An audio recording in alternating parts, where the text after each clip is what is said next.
So, good afternoon, dear participants, academics, lecturers, teachers, researchers, PhD students. My name is Julia Olisko. I am an associate professor at the Department of English for Engineering No. 1, and I will be your host today. On behalf of the organizing committee, we are pleased to start the 4th International Online Conference, Corpora and Discourse. Dear participants, please give a warm welcome to our Dean of the Faculty of Linguistics, Doctor of Pedagogy, Professor, and Head of the Organizing Committee, Korneva Zoya Mikhailivna. Thank you very much, my dear. It's an honor and pleasure for me to greet you all, dear distinguished participants, ladies and gentlemen, and my dear friends of language teaching and learning. I'm really pleased to welcome you to our international conference, Corpora and Discourse. But before we kickstart the conference, I would like to express my gratitude towards you all who sincerely contributed to this event in order to make it a success. This wouldn't have been possible without the support of each and everyone present here. Language is more than just a means of communication. It's a powerful tool that shapes our thoughts, emotions, and understanding of the world.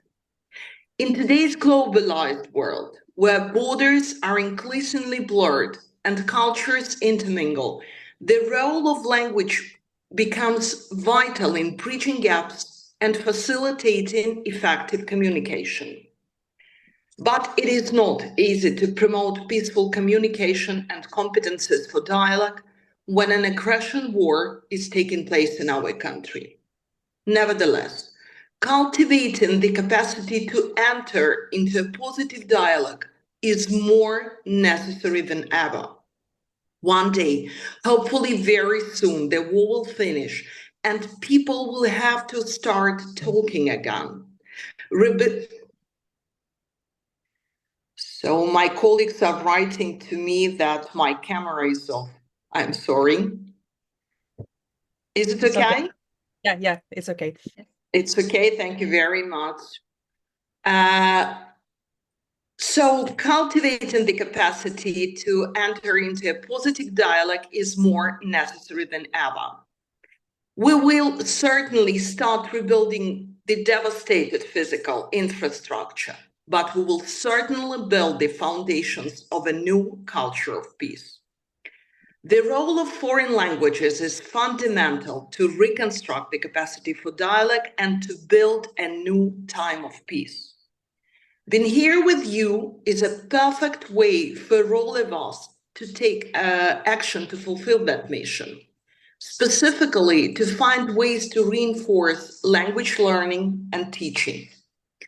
You are in the front lines of these impending changes, and it's high time to regroup, exchange ideas, and be exposed to cutting-edge research. We feel that we are not alone in our predicament, and this gives us the strength to persevere. I wish you all an edifying and transformative day. Thank you very much.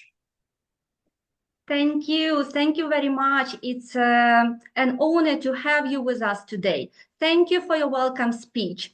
We would also like to invite a doctor of philology, professor at the Faculty of Linguistics, and the co-chairman of the organizing committee, Artur Gudmanyan, to inspire all our participants for a fruitful cooperation today. Okay, thank you very much. Ladies and gentlemen, good morning. To every view participant present here, I'm very glad to say hello to the esteemed guests, my adorable dean, Professor Korneva, and my former but still beloved colleagues. Thank you very much for joining the 4th International Corpora and Discourse Conference 2024. I'm sure this academic meeting will prove to be fruitful and informative for all the members participating here today. I'm extremely overwhelmed to have this opportunity to address you or at this year's conference. It is also a great way to develop opportunities since it is a great platform to share our experiences and wisdom with people that can be inspiring. I wish everyone peace and abundance of health, wealth, and prosperity. Success attend you. Thank you very much. Thank you. Thank you so much. And the last but not the least, a welcome speech from a Doctor of Pedagogy, Professor, Head of the Department of English for Engineering, #1, Olena Moskalenko. So, hello everyone, dear academics, colleagues, researchers, and linguistic enthusiasts.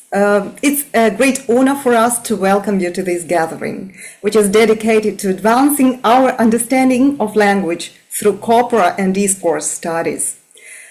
This conference brings together experts and learners from diverse linguistic traditions to explore, to search different questions and challenges that shape our field.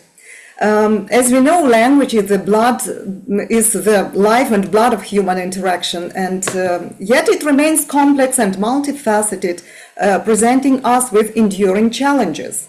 In corpus linguistics, we learn how to compile, annotate, and analyze vast amounts of data to uncover meaningful patterns.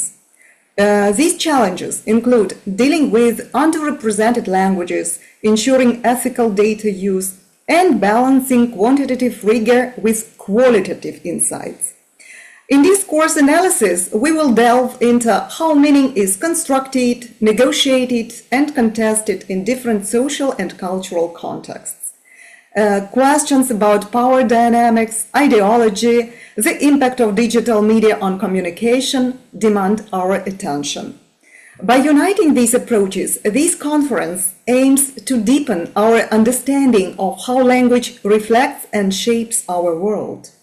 Over the coming sessions, we will share findings, debate methods, and envision new directions for linguistic inquiry. So let us engage, dear colleagues, let us question, collaborate as we tackle these critical issues together.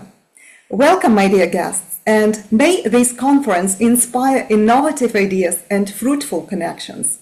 Thank you very much. I wish all of you much happiness, prosperity.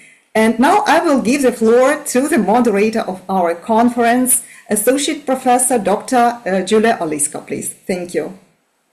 So, dear participants, we are ready to start. Today we will listen to wonderful presenters from Sweden, Ukraine, Ecuador, Argentina, and Australia. We encourage you to be active.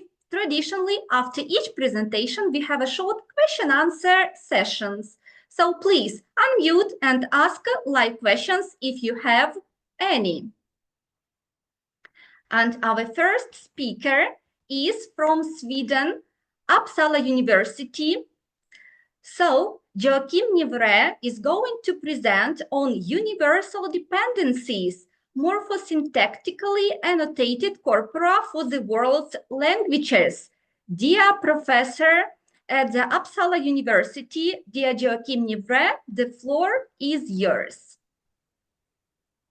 Thank you very much. I will try to share my screen. Yes, it's Can you fine. see my presentation? Yes, thank Great. you. So first of all, I want to say, I'm Joachim Nivre. I'm professor of computational linguistics at Uppsala University. And earlier this year, we were delighted to receive two of your colleagues as guests, Lyudmila and Yulia. And today I'm delighted to be able to return the visit, at least virtually. I'm also very happy to be talking about universal dependencies, a project that I've been working on for the last 10 years. So, together with many colleagues. But let's start from the beginning. What is universal dependencies? If you go to our website, you can learn that universal dependencies, or UD for short, is a project developing cross-linguistically consistent tree bank annotation or morphosyntactic annotation for many languages, with the goal of facilitating multilingual parser development, cross-lingual learning, and parsing from a language typology perspective. I think this is a fairly accurate description of the project at the time when it started 10 years ago. But over time, it has evolved in several respects. So I would argue that today it's not only a project, it's also an annotation scheme, a data repository, and arguably a kind of research community. And today I want to talk briefly about each of these three aspects in turn. And I will start with the UD annotation scheme, which of course is at the core of the project because we are sort of annotating linguistic corpora. The overall goal of this effort has been to enable cross-linguistically consistent morphosyntactic annotation so that you can compare annotations across languages. And the reason for doing that is to better support multilingual research in both NLP or computational linguistics, as well as other branches of linguistics.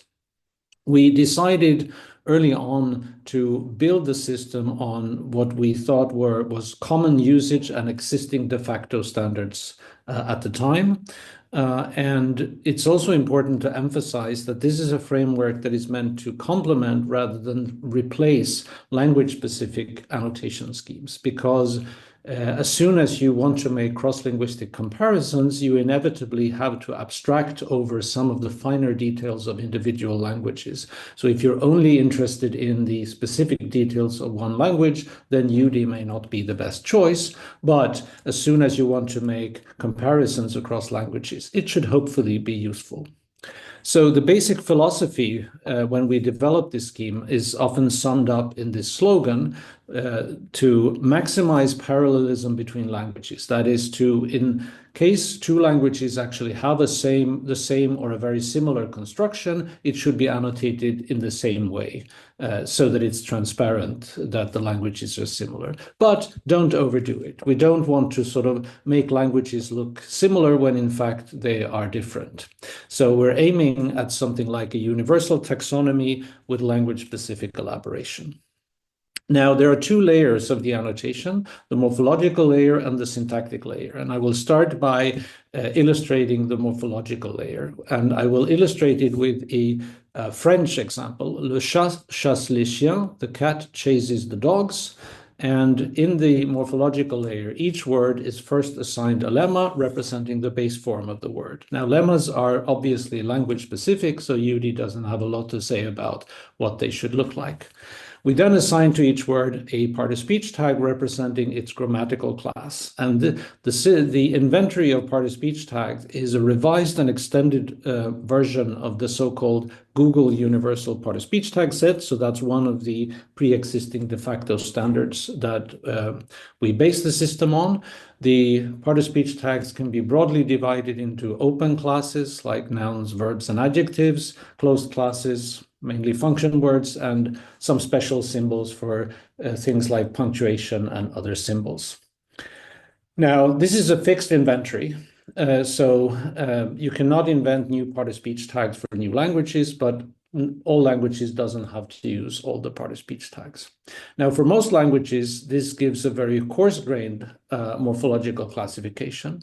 So that is why on top of these, we also have features representing lexical or grammatical properties of words. So as you might expect, in French, nouns would be classified for gender and number. Verbs would be classified for other things like mood, tense, and so on. And here we have a much larger inventory of universal features, and for each feature also an inventory of possible values. And unlike the part-of-speech tag set, this is not a fixed inventory, but it can be extended as new languages get added, which might require either new features or at least new values of existing features. So turning next to syntax, I will use an English example for illustration. The cat could have chased all the dogs down the street. And the syntactic representation is based on dependency or dependency grammar, but a special flavor of dependency syntax because of this goal to maximize parallelism between languages. So what we do is we basically first connect content words by syntactic relations. So in this example, the most important word arguably is the verb chased, which describes the action happening here. And that has three direct dependents: the nominal subject cat, the direct object dogs, and the oblique or locative modifier street. And the function words are then simply attached to the content word that they modify. So determiners go with nouns, auxiliaries go with verbs, and even a preposition like down in this example is essentially treated as a case marker of the noun rather than as the head of a prepositional phrase, which is probably the most controversial aspects of the UD syntactic representation. But it's done in the interest of showing similarities between languages, as I will illustrate in a second. I just want to mention first that if you want to include punctuation in the annotation, there are guidelines for that too, although I won't have time to go into it now. So just one more example to illustrate this point about how we think this annotation scheme brings out both similarities and differences across languages. So again, an English example: the dog was chased by the cat, but with translations into Swedish, my native language, and Czech. So the main point is that if we prioritize first these direct relations between content words, these sentences have a similar structure, as I think they have. So there is a passive predicate, there is a nominal subject, the dog in this case, and there is an oblique agent phrase, the cat doing the action here. And what differs between these languages is how various types of grammatical information gets encoded in the sentence. So if we start by definiteness, for example, in English, that's encoded by a separate function word, the article the.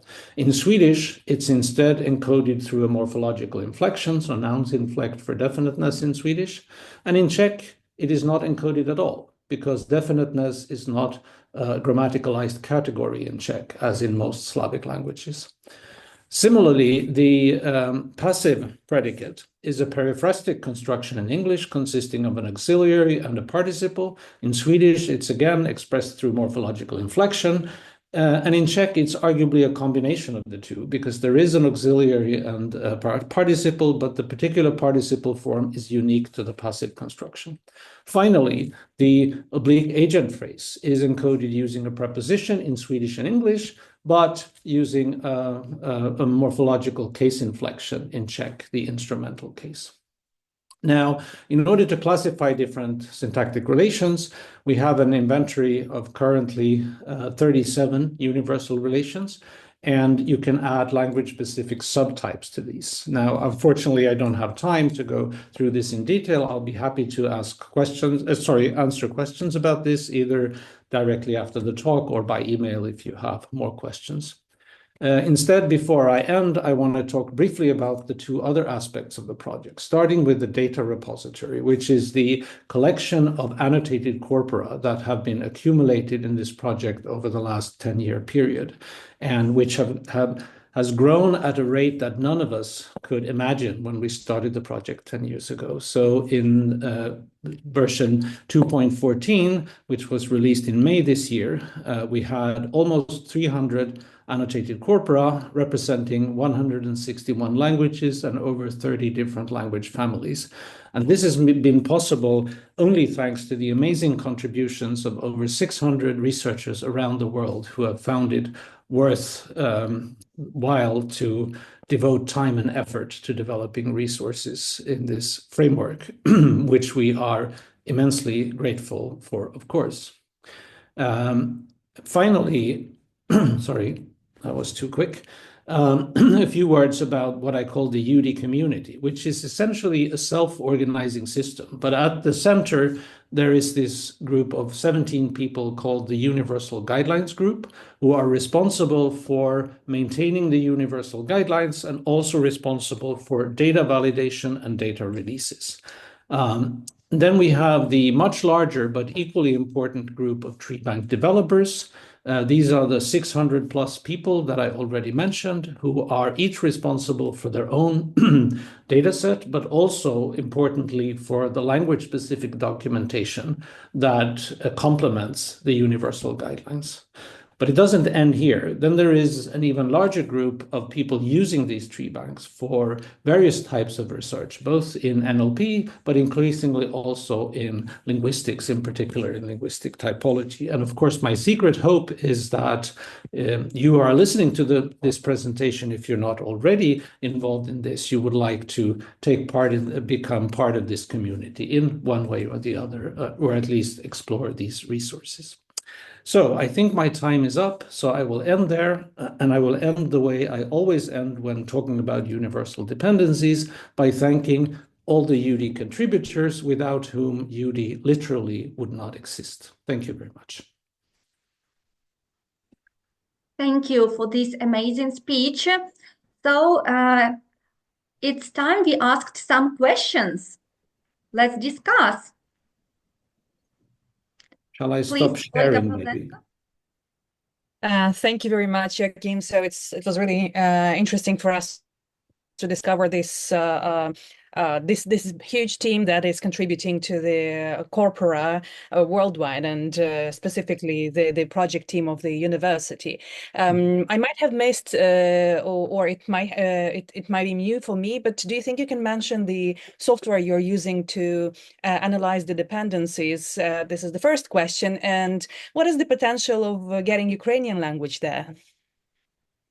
Well, I can answer the last question first. Ukrainian is already in universal dependencies. There is at least one large annotated corpora, and I realize I should have looked this up, so I probably have to come back to you, because I cannot say off the top of my head now which university is actually responsible for this, but I can definitely find out, or you can see on the website.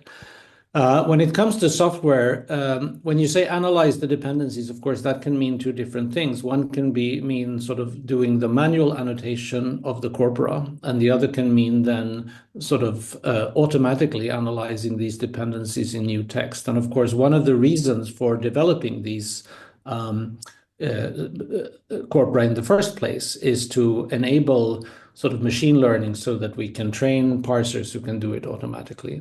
Now, if we start with the first manual annotation, there actually isn't a single sort of dedicated annotation tool that is used in universal dependencies. So different teams use different tools, but on the website, you can also find information about available tools. So we have a special tools page on where you can look at sort of different tools that you could use and some of their properties, because there are different strengths and weaknesses of different tools. So depending on what you're used to, you may prefer one tool over the other. When it comes to the second question, sort of training parsers who can then automatically analyze even larger corpora, which you may need for your research, there are a number of tools that are available that are typically trained on all the languages in UD, so you can get sort of dependency analysis and also morphological analysis for any language that has training data in UD. One of the most well-known is the Stanza tool suite developed at Stanford that provides sort of pre-trained models so that you can analyze any of these languages, including, I'm sure, Ukrainian. But there are others as well, and you can find information about that too on the webpage. Thank you, Joachim.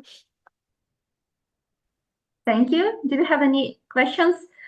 So please, our head of the department, Elena Moskalenko. Thank you so much for your invaluable insights into this topic. I have a question. Have you faced any challenges during your research, and what are they? Thank you. Yes, of course, many challenges. I think the biggest challenge when it comes to universal dependencies is to really make sure that these guidelines are applied consistently to different languages. Of course, the whole idea is to define a framework that can, in principle, be used to annotate any human language. But of course, as I said, in order to do that, you also have to abstract over some of the finer details of individual languages. So the question then becomes, how do we apply these sometimes a bit coarse-grained categories to different languages that have different typological characteristics? Some are more morphologically complex, others have maybe freer word orders. So this is something that we're constantly trying to improve. So we, as part of this community that I mentioned, especially the people working on the annotation, we have a large discussion forum where there are constantly ongoing discussions. Look, I have this construction in my language. I don't understand how, or I don't know the best way to analyze it in universal dependencies. And then people working on similar languages can sort of join the discussion and say, well, we have proposed this analysis because we think, and then you can give your argument. So it's a very lively community in that respect. And it's far from perfect. There are still sort of problems and challenges, but we're gradually hoping to at least improve it. Perfect, it's probably never going to be perfect, but good enough is sometimes said to be the new perfect. Thank you so much. Thank you. Thank you so much. Thank you for this enlightening speech. It seems like we have no more questions, right? Do you have any? Okay, so this brings us to the next speaker. My colleague, she has got her PhD. She has recently got her PhD. Her name is Tatiana Anoshkova, and she is going to present on globally competent teaching in a foreign language classroom. Yes, good morning. Good morning, dear participants, dear colleagues. First of all, I would like to express my sincere gratitude to the organizing committee for the opportunity to speak here at this conference. So now I'll share my screen.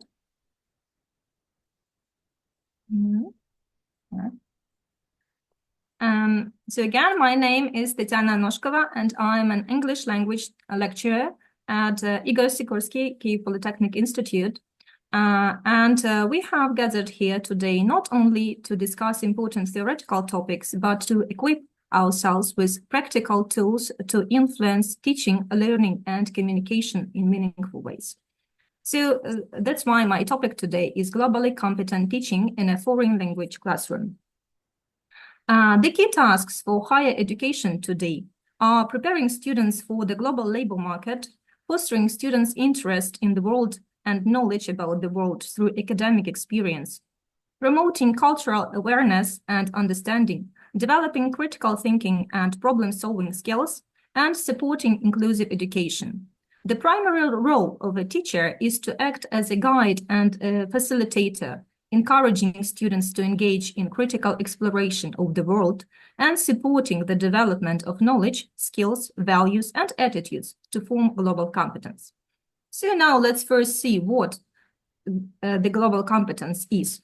Also, there exist numerous definitions of global competence depending on the field of study, but there is still no unified definition of the term, and we propose to consider global competence as a set of knowledge, skills, attitudes, and values that an individual needs to understand general international issues and urgent problems of the modern world, to be able to learn and work with people from different linguistic and cultural backgrounds, to be fluent in a foreign language, and to be an active participant in an interdependent world community through civic engagement.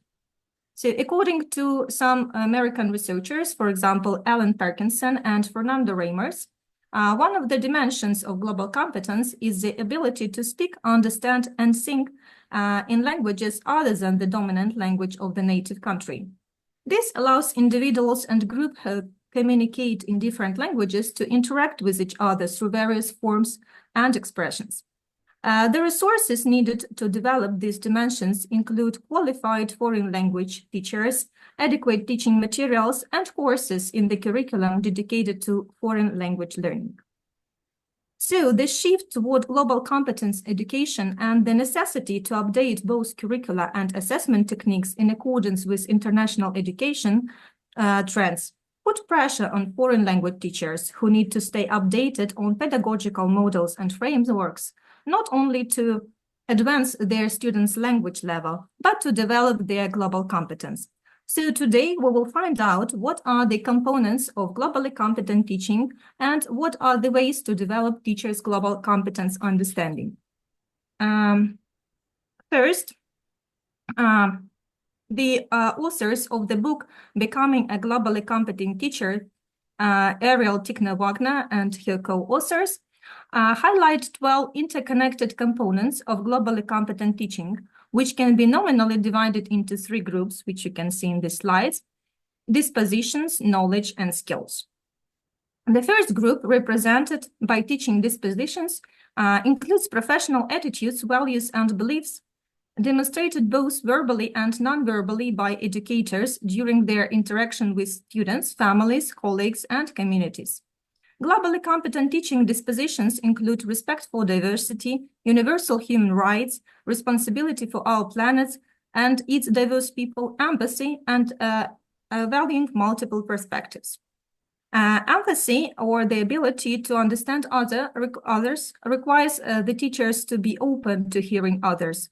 Empathetic educators seek and encourage different viewpoints, recognize the limits of their perspectives, and therefore value the opportunity to see the world through the students' eyes. Furthermore, globally competent educators are committed to promoting peace, combating hunger and poverty, addressing illiteracy and gender inequality worldwide.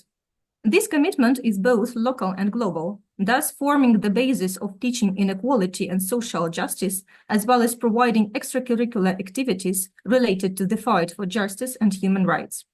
Therefore, allocating instructional time to issues related to human rights is an important first step in nurturing the values of global citizenship. The subject knowledge of global competence reflects a disciplinary and interdisciplinary understanding of cultures, systems, and events around the world, and how they are interconnected with each other and with various spheres of human activity. Globally competent educators must understand the interconnections of modern global events and reflect them through their curricula. The culture within a student group should also signal values consistent with global competence. Teachers, in their efforts to develop global competence, must rely on multi-ethnical and multicultural examples to illustrate concepts and principles of the curriculum, emphasizing the contributions of people from different countries. And finally, the third group, which includes global pedagogical skills, encompasses the ability to communicate in several languages, creating a learning environment that values diversity and global interaction, integrating students' learning experience to explore the world in line with the content being taught, form partnerships at local, national, and international levels that provide real-world contexts for global learning opportunities, develop and use appropriate survey methods to assess the development of students' global competence. So, despite the seriousness of the challenge and the urgency of the need, developing global competence through education doesn't require a large infusion of resources and does not require heroic, extraordinary educators. With sufficient support from the state and educational institutions, teachers can undertake the globalization of their classes, filling them with global content. This is facilitated by both internal and external initiatives. The former are, for example, exchanges of experience or skills through seminars or internal conference within the university, within the faculty, or within the department. And the external can be creation of joint courses or professional networks, participation in exchange programs and international conferences, as we do now, and also continuous professional learning. See. Numerous educational and international organizations offer conferences and seminars to develop the international knowledge and skills of teachers. Thus, teacher education and continuous opportunities for professional learning and development are crucial for preparing educators in the context of global education.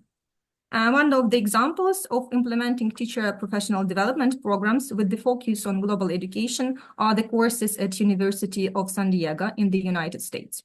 So they have two courses, one, an introduction to global competence, which is designed to introduce educators to global education with a focus on developing global competence, and another one, teaching for global competence, which is aimed at teaching educators how to identify strategies for integrating global issues and diverse worldviews into the educational process, so that students understand their role as global citizens.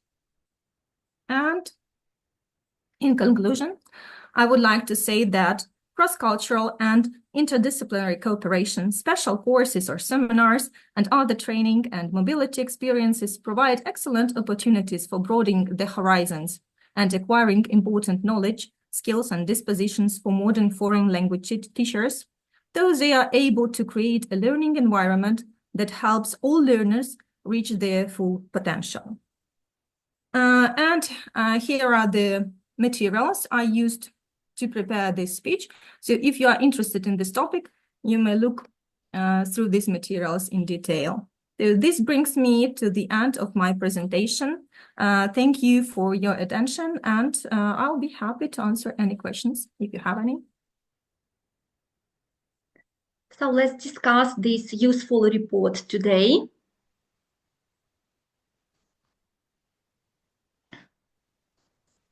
Please, please, Olena Moskalenko. Thank you so much for your speech. So it was really interesting to hear some information, new information about some teaching methods. I would like to ask your opinion about interdisciplinary cooperation in the context of teaching technical English for engineering. So what do you think of it? What are the perspectives of this approach? What do you think? Thank you. Thank you for the question. So if we talk about globally competent students, so actually interdisciplinary education is one of the bases for becoming globally competent. So it helps them gain knowledge, gain their technical knowledge and use their English knowledge together, blend and mix. And there are a lot of different tasks that can be used in cooperation with our technical lecturers or lecturers of our major subjects. For example, we can have some projects together, or even we can have courses together that can be course that connects English language and maybe using some software that they designed or using the models they created of some motors or different machines. And for example, I know there was a very interesting project. It was called Bali project, when students from one university, they had the exchange program and they went to Bali and they helped local community there. So they all together, they designed some machines or some products and they came to this island and they presented it to the local community. So they needed people who knew the language, who translated. They needed people who could design this machine, this tool, and organize everything. So we can have something like that maybe in the future. Thank you.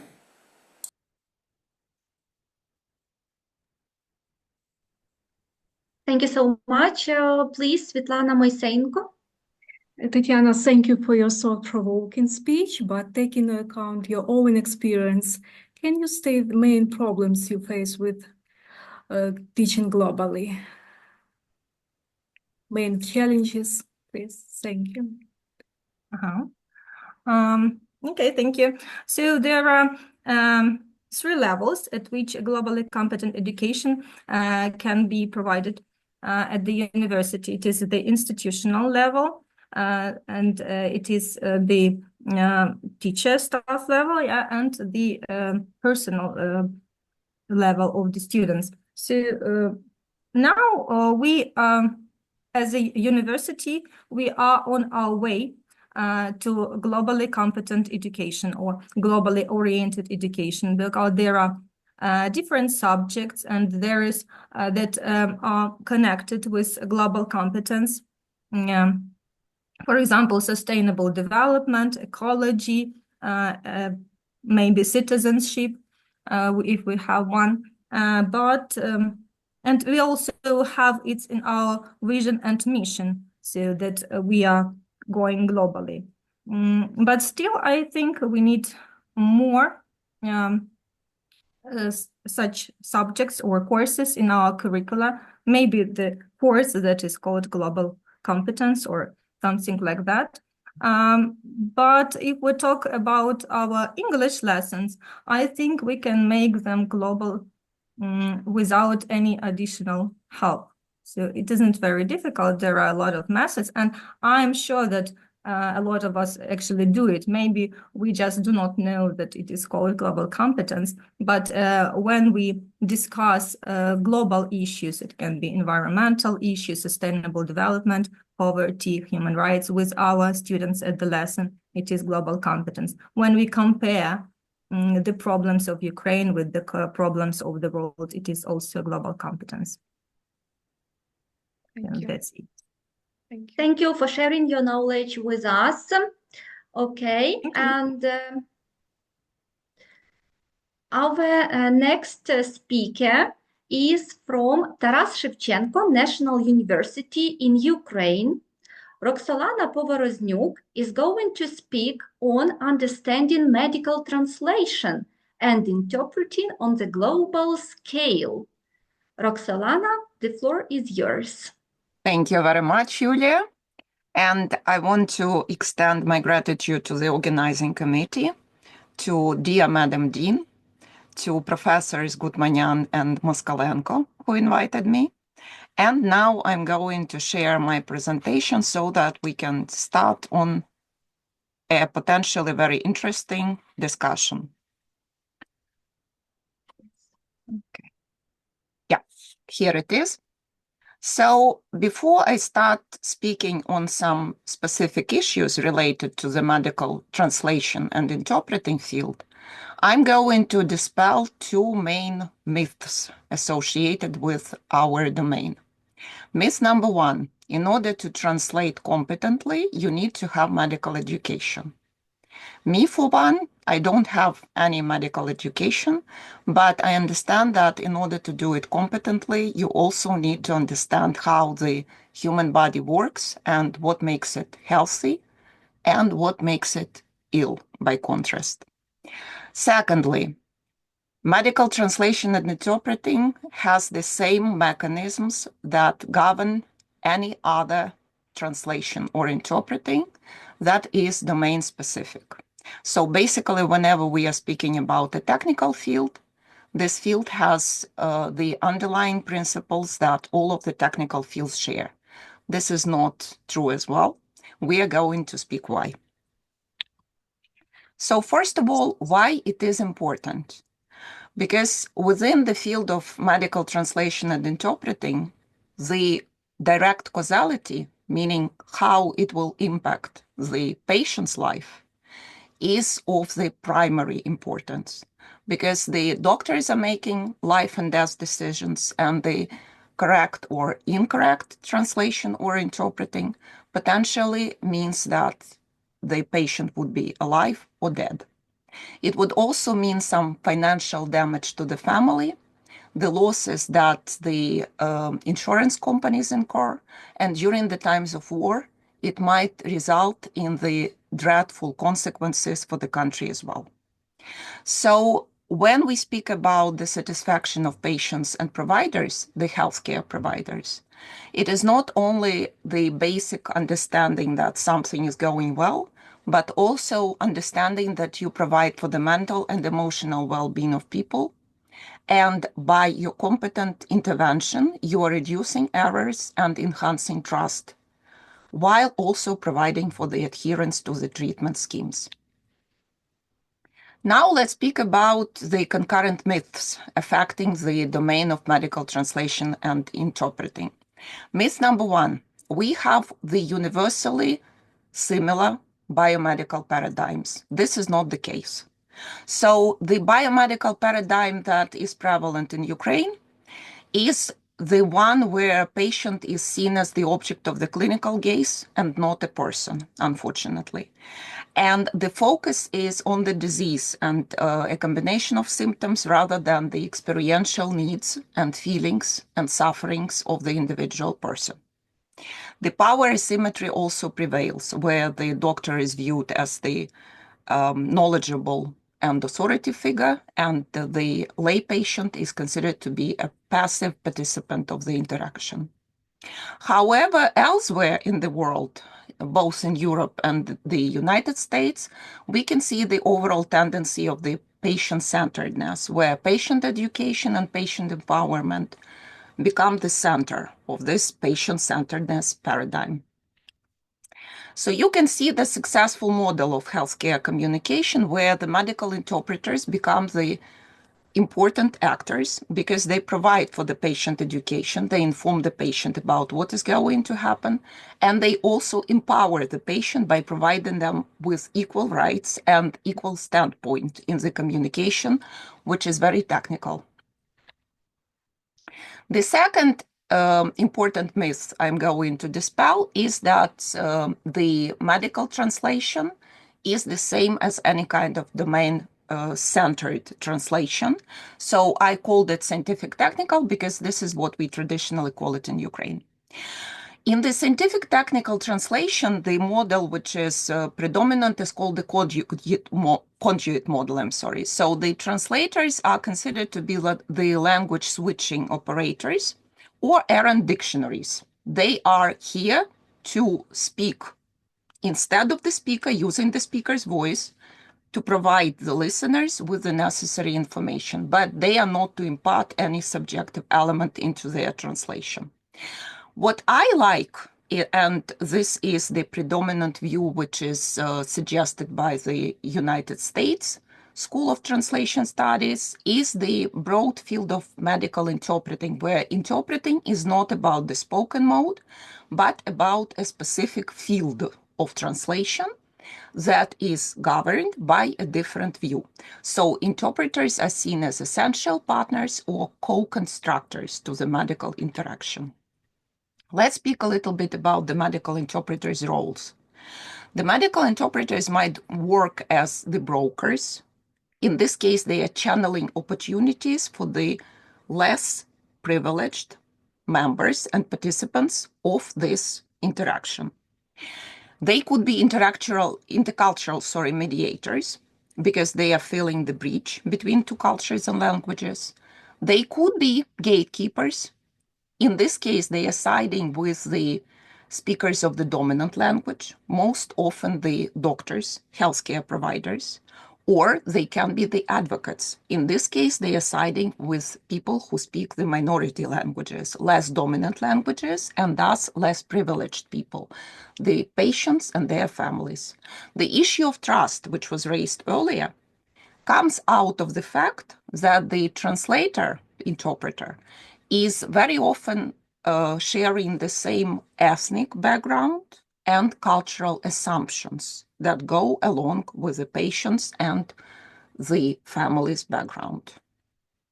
As to the procedures of medical interpreting, that makes it different from other fields of technical interpreting proper. First of all, I put here community interpreting, but this is technically not a procedure. This is the broad field where medical interpreting is one of the components. So community interpreting is the type of interpreting service which is found in the community-based situations. It is mainly spoken mode. It is found in the context of medical, court, educational, police, and other matters. It is bilateral and mainly dialogue interpreting. So, for instance, community interpreters do not obligatorily take notes when they interpret, which is typical of the consecutive interpreting mode, as I'm sure you know. The next procedure is called direct to one-for-one interpreting. This is the most traditional. This is what we find here, where one translator or interpreter works for the project.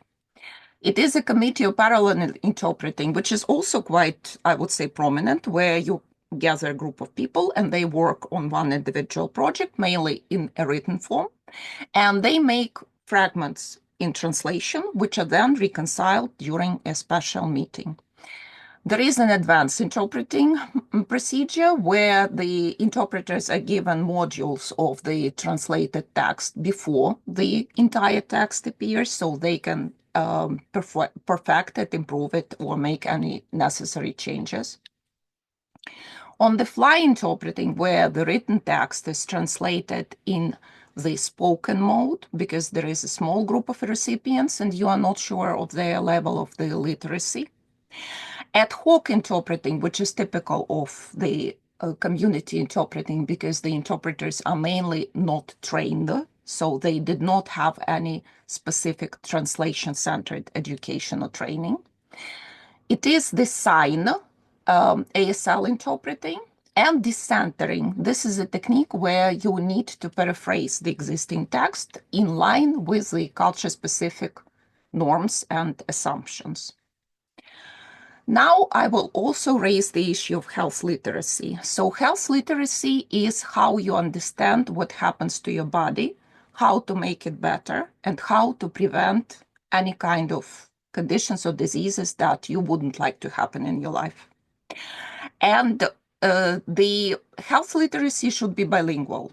And it's not only about the medical interpreters, but any kind of patient who needs to absorb medical information, for instance, online, and the one which is in the foreign language. So the benefits of bilingual health literacy is the power of knowledge, the social support, because the bilingual patients can organize groups online, for instance, to share their experience, and engagement, where the medical interpreters become the distributed health literacy mediators. Here you can see the health literacy model. So we traditionally consider that the patients are found at the level of functional literacy. So their main task is to understand the patient information leaflets, how to take their medicines, and what to do in their daily treatment regimen.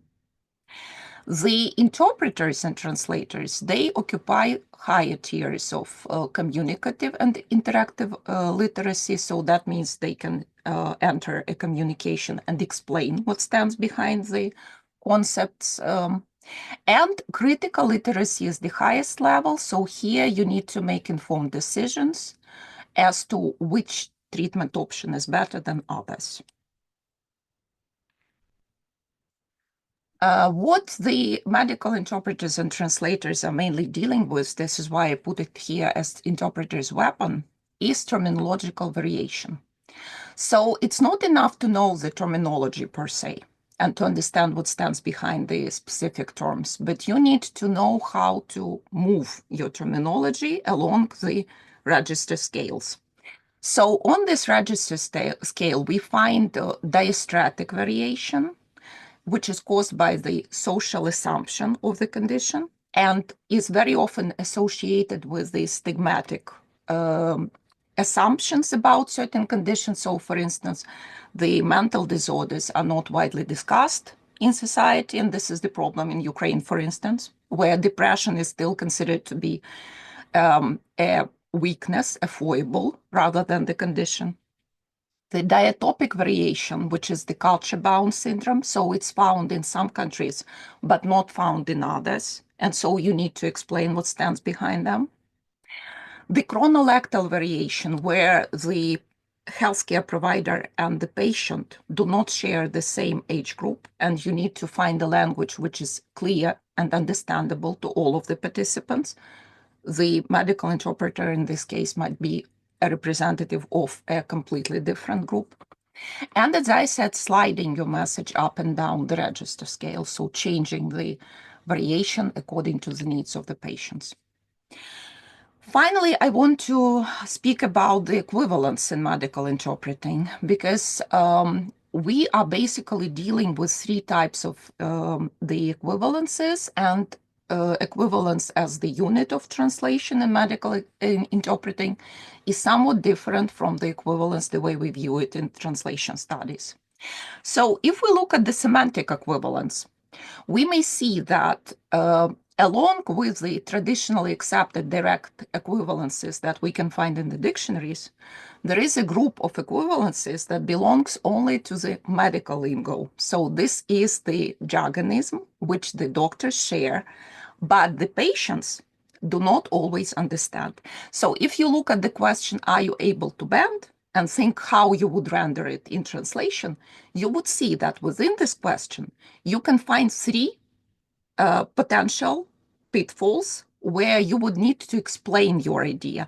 So if it is an arm, this is the ability to flex. If it is the back, then how you are able to bend over. If it is the knees, then how you are able to squat. In case of the experiential equivalence, it is mostly about how we describe the situations that we have experienced in our source original context, but the listener might not have experienced in their target context. So you need to explain what you feel in such a way as to make the target recipient get the same sensation or feeling, which is especially important when the patient is telling about their specific symptoms and the provider needs to understand that.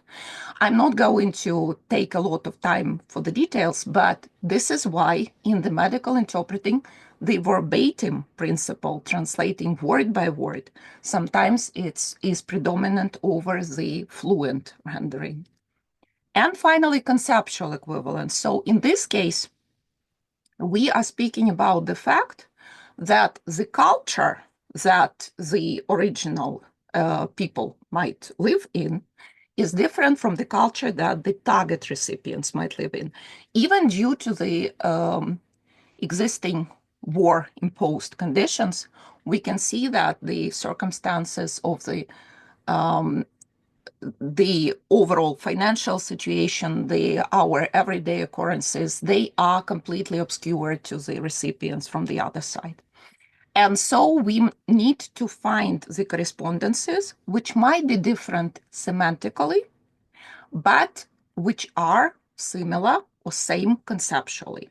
So I would actually support what the previous speaker was saying about the good enough translation. So this is the predominant principle of the medical interpreting and translation. There is no ideal translation. There are losses and gains, but we need to make do with options that we have on our disposal in order to make the patients and health providers happy. Thank you very much for the occasion to speak, and I'm ready to take any questions you have. We are really grateful for this wonderful contribution to the conference. So dear participants, are there any questions? I believe I have got one. Hello, everyone. Thank you so much, Professor Beveriznyuk. The matter is that I've got some hands-on experience of working in the medical sphere. I have been working with Tabletочки. That is NGO, right? I did some leaflets. And at that moment, we had some issues with the medical platforms where it was possible to translate, because basically that was SmartCat, and SmartCat, I know that it's impossible to use it nowadays in Ukraine. And we also lacked some really good dictionaries. Luckily, in 2001, we had the Pharmacopoeia, which is the Ukrainian first edition of Pharmacopoeia. So will you please dwell a bit more on the sources that we can use?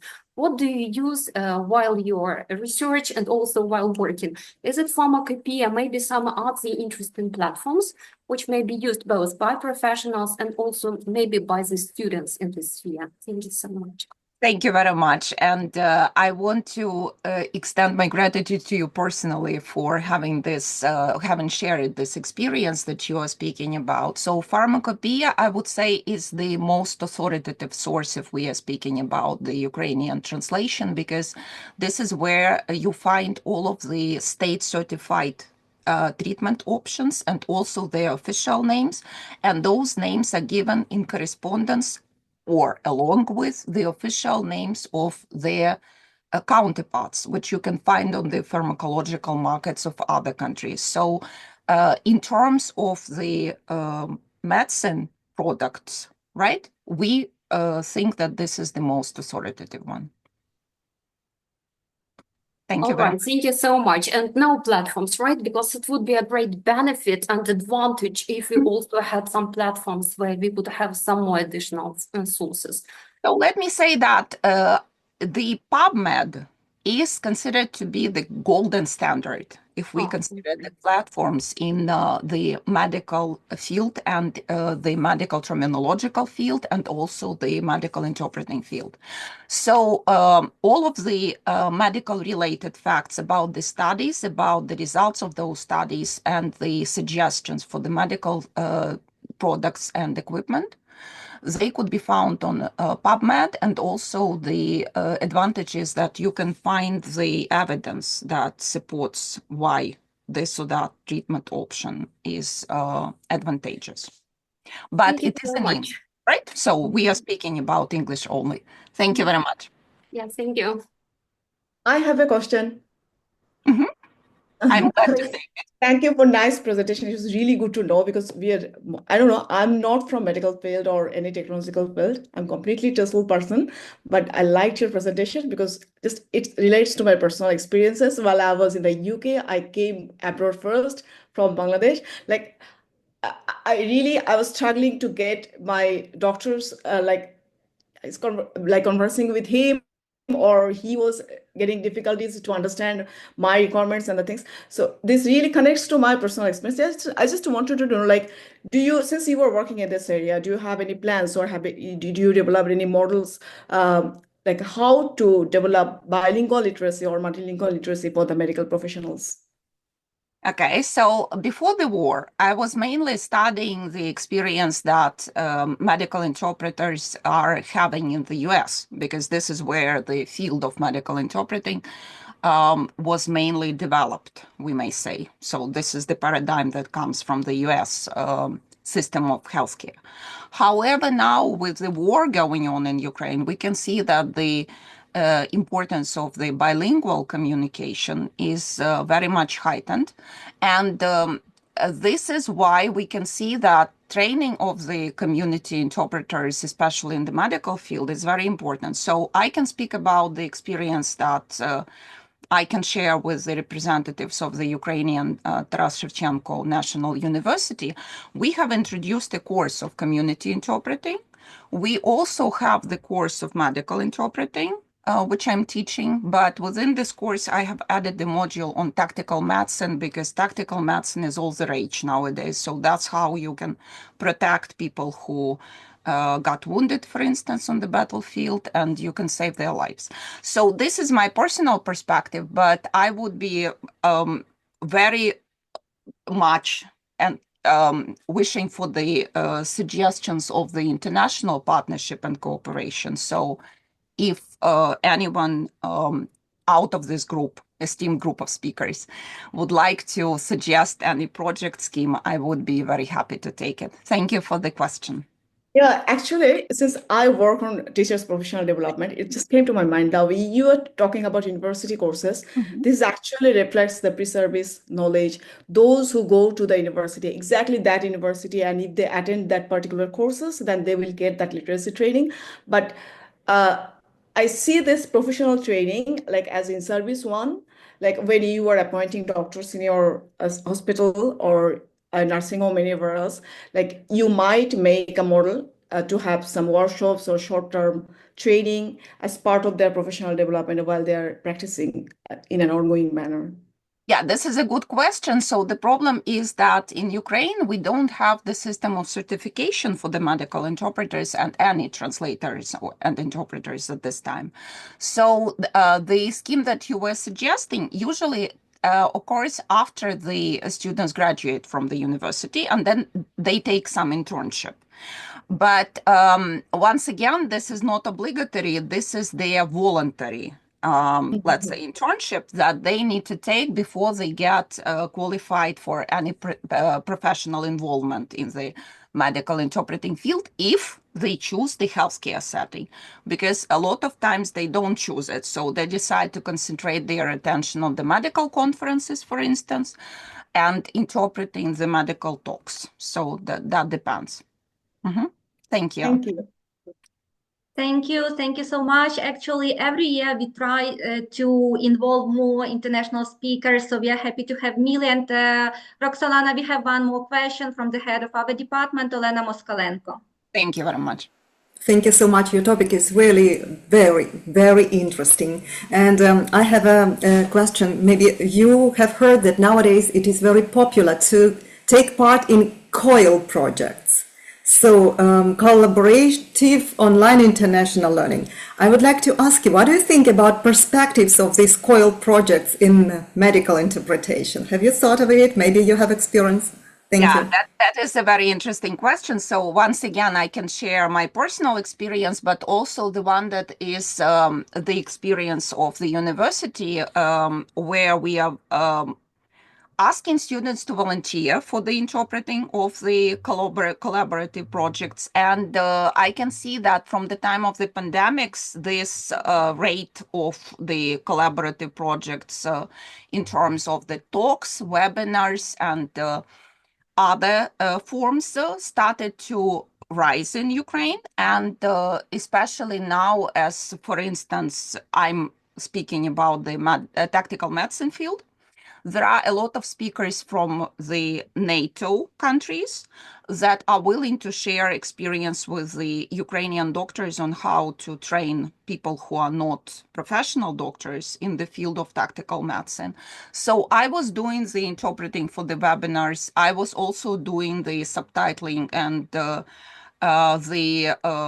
not so much dubbing, but let's say interpreting of those webinars. And my students were providing materials for the interpreted sessions in this case. So this is my experience. But I think that the future of the online training is very bright and promising. Although sometimes they say that in medicine you cannot get trained online, but unfortunately sometimes it's the only way out. Okay, thank you. And also one more question about what do you think about some ethical considerations which medical interpreters might face in their medical communication? Okay. Thank you. So I didn't speak about the ethical standards, but definitely one of them would be confidentiality.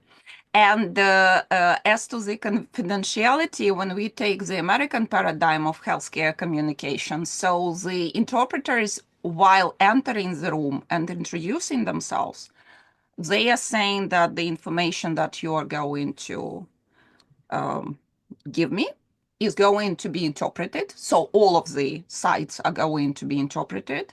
And secondly, the information doesn't leave the room. And very often symbolically after the meeting, they take their notes and they tear them in front of the patient. So the patient, even though they don't understand the words of the interpreter at the moment, right? Because the interpreter is doing some, making some gestures, they understand the symbolical meaning of the fact that the information in the notes will not leave the room. Those who are in the interpreting field understand that the notes are actually not to be taken as any kind of substantial information, because after the interpreted event, you forget it altogether and you cannot reproduce the information from the notes. But anyway, for the patient, it is important to know that you stand by the confidentiality principle. But another principle which I want to focus on is the communicative autonomy. So the interpreter should never consider themselves to be more clever, more knowledgeable, or a grown-up authority figure that sometimes we all feel that we are, right? If we consider the linguistic and cultural experience of the patients. So we need to give the patients their freedom to express their opinions in such a way as they feel they are willing to do. And we need to reproduce whatever they say accurately to the healthcare provider. Okay, and I could see one more hand. I hope you are satisfied with my answer, Professor Moskalenko. Yes, Okay. of course. Thank you very much. So I can see that Irina Nazarenko has her. Thank you. All right, thank you very much for an amazing presentation. The topic is really interesting. And having heard your presentation, I somehow remember the words of Professor Miram when he called the synchronous interpreting the process pretty close to psychophysiological anomaly. That's as he called this thing. So how important is the psychological preparation of the interpreter? What are the most challenging aspects and how to deal with them? Can you share your experience? Thank you. Yeah, this is a very good question, because not only we are speaking about the mental and emotional well-being of the interpreter in general, but it is the specific field of medical communication where the interpreters are often suffering from the so-called vicarious trauma. So it means that when you are faced with the necessity of rendering an I perspective, so you are, when you are interpreting, you are not saying, he said that or she said that, but you are interpreting the words of the patient as if you were speaking your own words. And this is how you take their experience and put it on your shoulders. And very often, if that experience sounds somewhat resembling to what you were exposed to, those feelings and experiences start to resurface. And if they are very deep and troubling ones, for instance, associated with the death of your close family, your loved ones, the child, an absolute tragic phenomena, then you're responding to them as if they were your own that you're experiencing at the moment. And if you consider the fact that during one day you can be involved in several sessions of the healthcare-related interpreting, and those could be the victims of rape, the victims of domestic violence, the family that lost their child, right? People who are faced with the lethal diagnosis. Then you can imagine that the career lifespan of the medical interpreters, if they were considering to proceed without any breaks, would be a very short one. So the burnout is as important within the field of medical interpreting as within the field of the medical profession.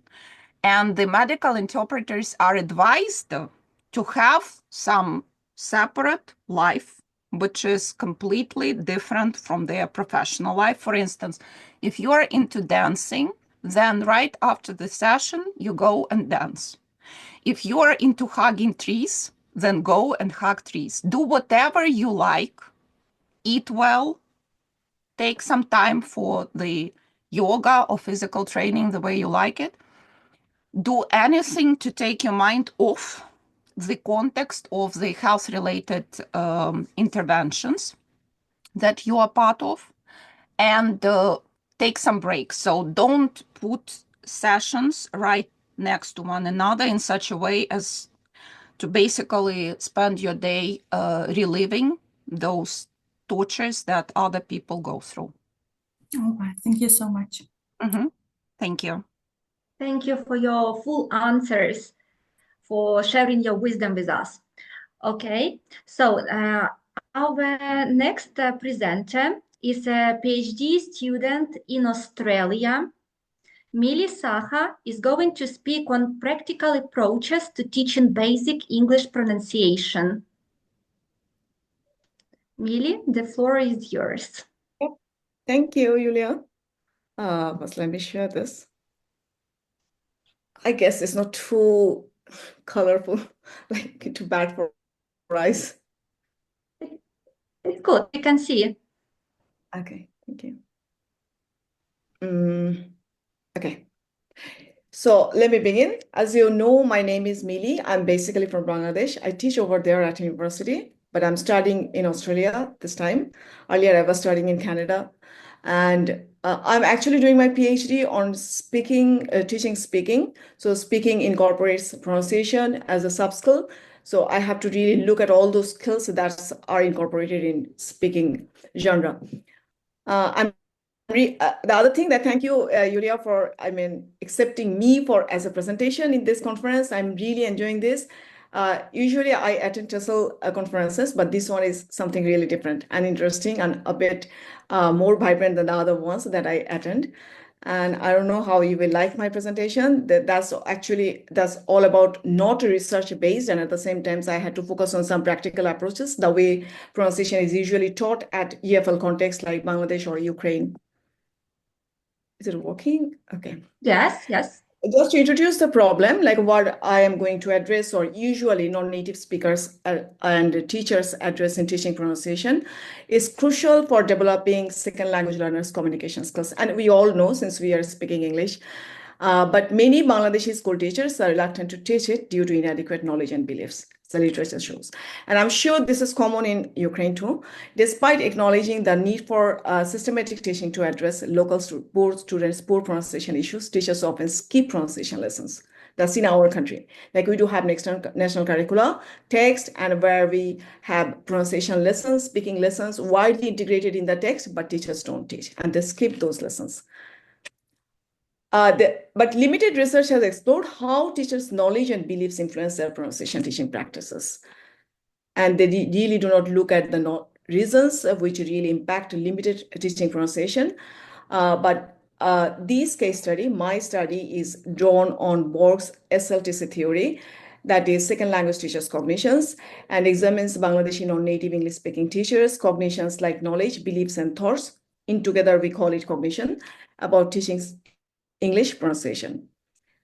Like to look at the literature, existing literature, what it shows in other contexts like Bangladesh or Ukraine, like other EFL contexts like Vietnam, Mexico, or China, second language instructors often lack confidence in their ability to teach pronunciation, despite holding positive views towards it. They say it should be taught, but they don't do it.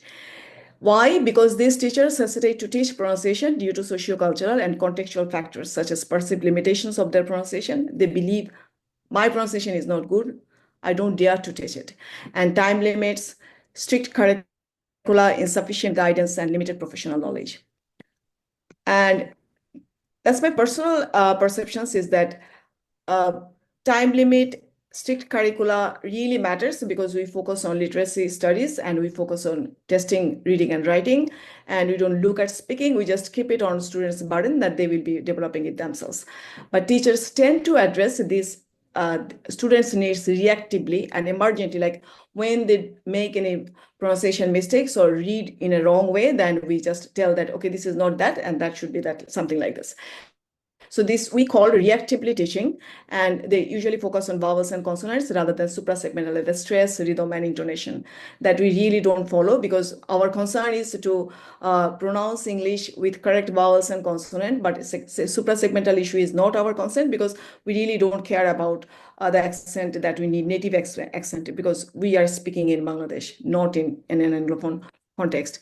But these are perceived as more challenging, and these needs or require more teaching. In many contexts, pronunciation instruction focuses on corrective feedback at the word or phoneme level, as I said, but teachers' consent question its effectiveness in addressing learner errors. But the doubt is often associated with their inadequate training in teaching pronunciation.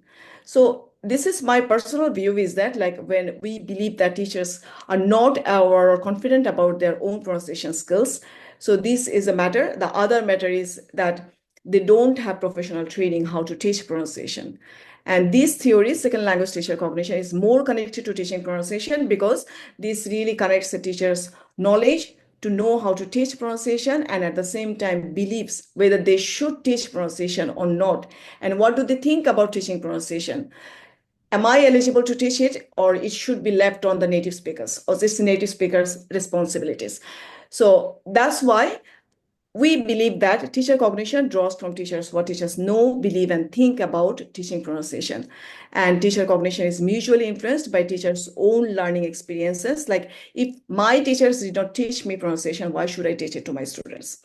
And at the same time, professional coursework, whether my university course comprises teaching pronunciation elements or teaching practice, and the contextual factors, whether my contextual factors like students' needs, parental involvement, or curricula or assessment system really support teaching pronunciation. And these interactions can lead to transforming second language teachers' practices, either changing their beliefs and knowledge directly or impacting their instructional approaches. So this is a theory we usually use in teaching pronunciation. This is called language teacher cognition, because this really, we believe that teaching pronunciation involves teacher's brain, attitude, heart, and body.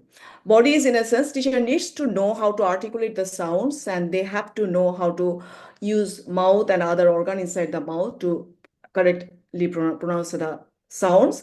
At the same time, so their brain is involved because they have to understand and they have to listen to the other pronunciation and respond accordingly. And attitude is their mind, because they have to believe that as a non-native speaker, I have to teach it. And this theory includes the teacher's own schooling experience, professional coursework, and classroom practice that impact their cognition, their beliefs, and knowledge about teaching pronunciation, and their decision whether they will teach it or not. In my study, I had two research questions, like what are Bangladeshi high school teachers' cognitions about teaching pronunciation, and how do they practice teaching pronunciation in rural high schools. The data tools were demographic questionnaire. I wanted to know about teachers' background, and semi-structured interviews with two high school English teachers located in rural settings. But actually, I had more participants. For this presentation, I will be focusing on two of them. And the analysis was done using reflexive thematic analysis, because I had to interpret all the data according to me, because these sort of case studies usually involves theory, but the theory should be interpreted by the researcher himself or herself. So when I was looking at the first high school teachers' knowledge about teaching pronunciation, like how did they gather the knowledge and how do they know what to teach? So he was telling me, like, he had a course in phonetics in university, and he had to follow a course book, like a guide to correct speech, and he was reading English journals to improve his own pronunciation, watching movies and dramas, but he had no professional training in teaching pronunciation. Like, regarding his beliefs, where phonological knowledge is essential for teaching tone and preventing meaning changes from incorrect pronunciation. They have to know about all the sound patterns and sound characteristics of English language. And he advocates for formal pronunciation lessons through dialogue practice using engaging methods like short and funny stories that he uses in his classroom. He also tells that pronunciation should be incorporated in the curricula so that teachers are bound to teach it. Otherwise, usually EFL teachers avoid teaching this. And Bayezid believes integrating basic pronunciation rules into secondary English textbooks and assessment can boost teachers' confidence and students' enthusiasm.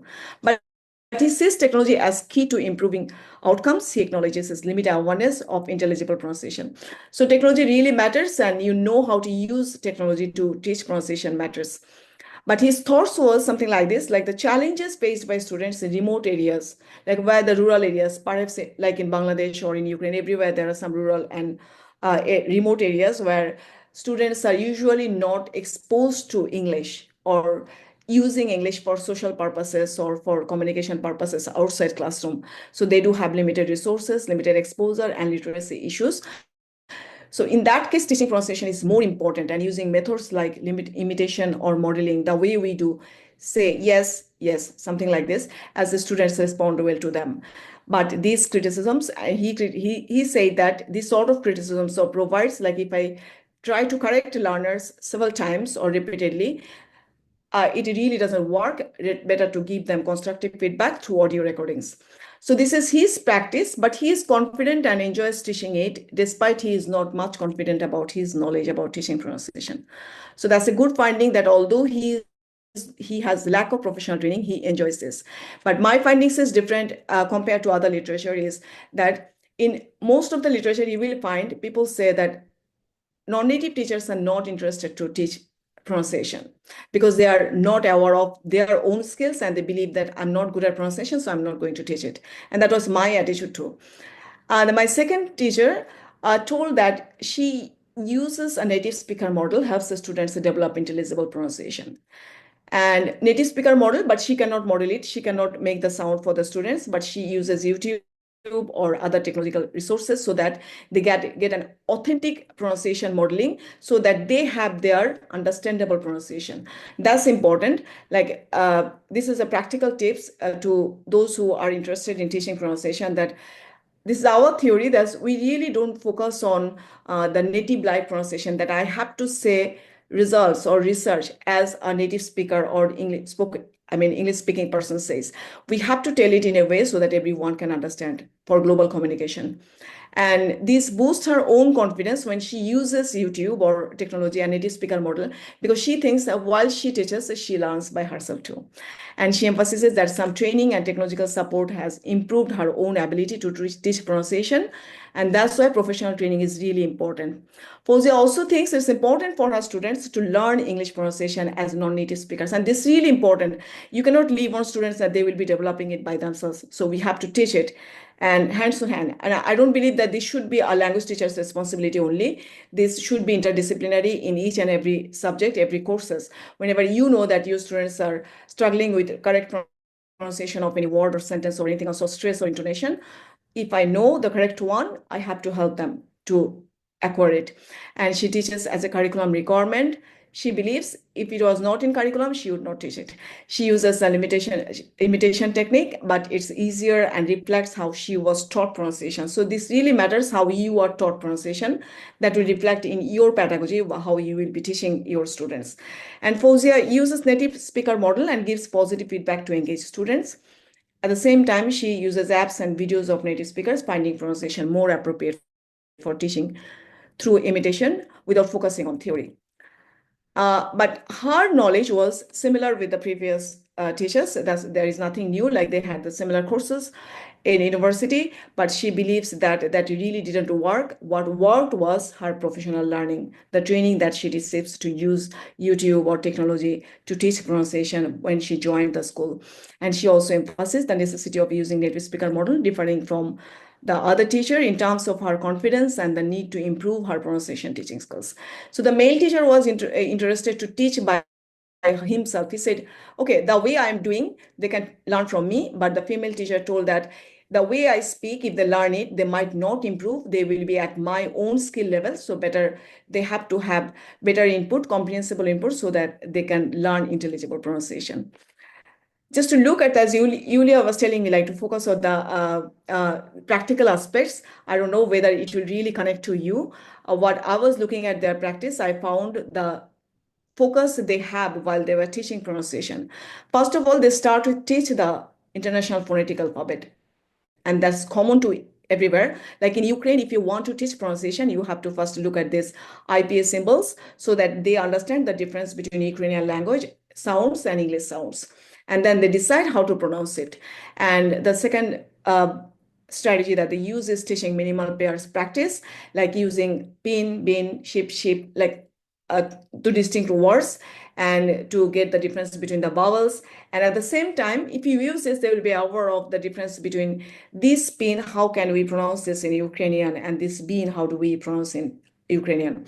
So this is our theory. To develop learners' pronunciation better is to compare these sounds with your native language or L1. And the articulation practice that they usually do is they demonstrate how to produce sounds using tongue, lips, and jaw movements that we usually do.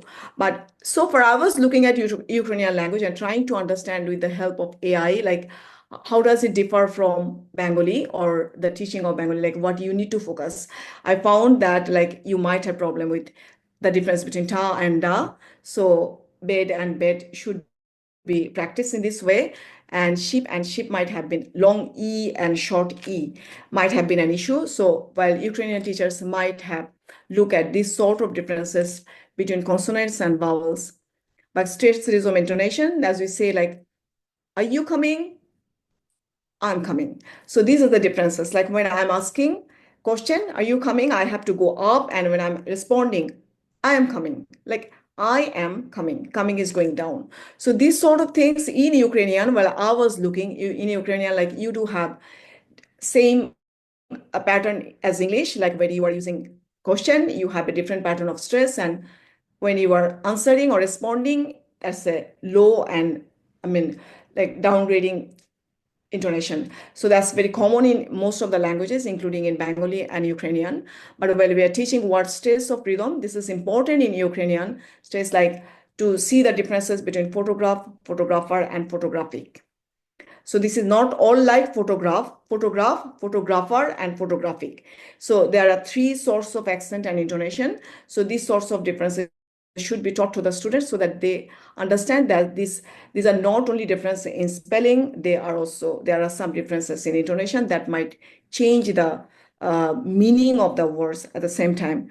And in sentence trace, as I said, like we have to focus on the content words, noun and verbs, and we have to de-emphasize the function words, articles, or preposition, because these are all same flat, but the content word has some high rising and some low level. And address native language interference is most important. Like this is the main issue with pronunciation, teaching and learning among us. When we pronounce, we really follow our L1 or first languages characteristics. But these contrastive features like ba versus ba, as in Bengali speakers, we do have problem with this because sometimes we have to make them understand that ba plus h, ha, makes ba. And this sort of contrastive analysis is really important in Ukrainian too. Like you have to look at the difference between west and west. So we do not have this issue in Bengali, but we do have ba issues. You might have west, and tha and da is common in most of the language, where we see think and these, tha and da. There's the differences.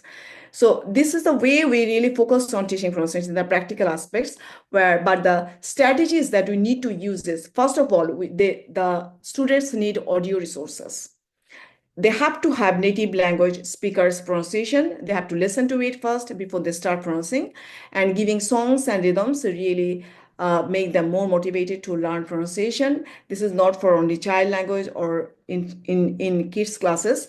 This is common for all, even adult learners. If you teach pronunciation, you please give them some songs and rhymes so that they feel motivated to catch the right pronunciation. And visual and kinesthetic techniques is more important, while not only the mouth diagram, you are showing the diagram and telling them which sounds are produced in which way. Mirror technique, looking at the mirror and you are pronouncing and changing, looking at and observing the changes inside the mouth. The other technique now, currently we advocate that using gestures, like when you are teaching photographer, they are touching their hands or touching the table on top so that they understand where the stress really goes up and where they goes down. So this sort of kinesthetic or touch related techniques helps them to identify where the stress goes and where the stress don't go with higher or lower. But the contextual and communicative practice is most important, like the way I'm telling, imitating or giving discrete sounds, better to give them some conversations, role plays, reading aloud is most important to teach pronunciation and engage them in conversations and the way they want to do it. But that's not teacher-centered approach, that should be learner-centered. You should ask them, how do you want to learn pronunciation? Then they will tell. So we are now prioritizing student strategies. The way a student wants to learn, teachers should be using that. And that could be innovative too at the same time. And personalized feedback is more important. That's not only error correction. That's more important that you are talking to them at the same time you are repeating the sounds that they are making mistakes. But games and activities, as you know, this is most interesting. And the tongue twister that we say everyone should practice, and I do. Although my pronunciation is not up to the level, but still I try to improve this. And every day I do something like this, like she sells seashells by the seashore, say something like this. And regarding technology and tools, pronunciation apps, teachers should be using any one of them to make their teaching easy and not to be overwhelmed with that I'm not professional training. Nowadays, professional training should be self-learning using technology and finding out your ways how it suits your students. And speech recognition softwares are available too, but the cultural exposure is more important than technology in a sense that you have to use movies, podcasts, and interviews so that they get the real life examples, how to pronounce the correct word, whether they need comprehensible word or whether they need the accurate word or accurately pronounce it. And shadowing technique, the way we usually do, like someone will be speaking and they will be imitating or following the speaker. But the most important thing that we usually prescribe nowadays in teaching pronunciation is cultural and linguistic sensitivity. Like it's not that we are imposing English on someone else's or English pronunciation with someone else's. Like in Bangladeshi or Ukrainian learners, we say that pronunciation practice should be relatable. and connecting to your language, your culture, and for example, use names or words from their cultural environment in dialogues or role plays. So the examples that we'll be using earlier, when we were being taught, we were using from all English name and English words and something else. But nowadays we say that the names, the stories that should be used from students L1 so that they feel more motivated and more connected to be part of the practice. And address anxieties related to speaking with the foreign accents by emphasizing intelligibility or native like pronunciation. That I said that we should not be aware of our mistakes. We should not be aware that I'm not good at pronunciation or good at speaking. Be smart. That's not my language. So I might have problems, but I have to practice it for global communication. And the last things that I focus on practice, and I found the teachers also did, that is consistency, like encourage regular practice. It's not pronunciation that I will be teaching today pronunciation lesson and I will be teaching after the 2 weeks or next week. No, it should be there in each and every class. Although it is not language class, there should be some time, like 5 minutes or 10 minutes to teach speaking or pronunciation, so that like it creates a variation and it creates that, okay, this is part of my learning. And patience should be there, allow time for learners to internalize the sounds before they reproduce it, and creating positive environment, like celebrating progress when they do well. Okay, you did very well, and it really sounded like perfectly. And the last one is focus on intelligibility over perfection, that I always say, like emphasis helping learners to be understood rather than achieving the native like pronunciation. It's not perfect. It's all about whether everyone understands you or not. These are the references for my presentation. That's all from me today. And that is last but not the least, that he keep teaching and assessing speaking and pronunciation, because AI won't do it for them. They will write for them. They will be leaving them practicing with AI. They can develop their performances, but definitely they have to do it. Still now, chatbot cannot speak on our behalf, so we have to keep teaching that. And on the other point is, nowadays, whenever you are assessing writing of the students, but it is much humiliating or discriminating whether you wrote it or AI wrote it. But regarding speaking, there is no issue. Still now, there is no issue. So better when we assess or analyze the students' actual language ability, we can use speaking. Still now, we can use it. Thank you, everyone, for listening and for your time. If you have any questions.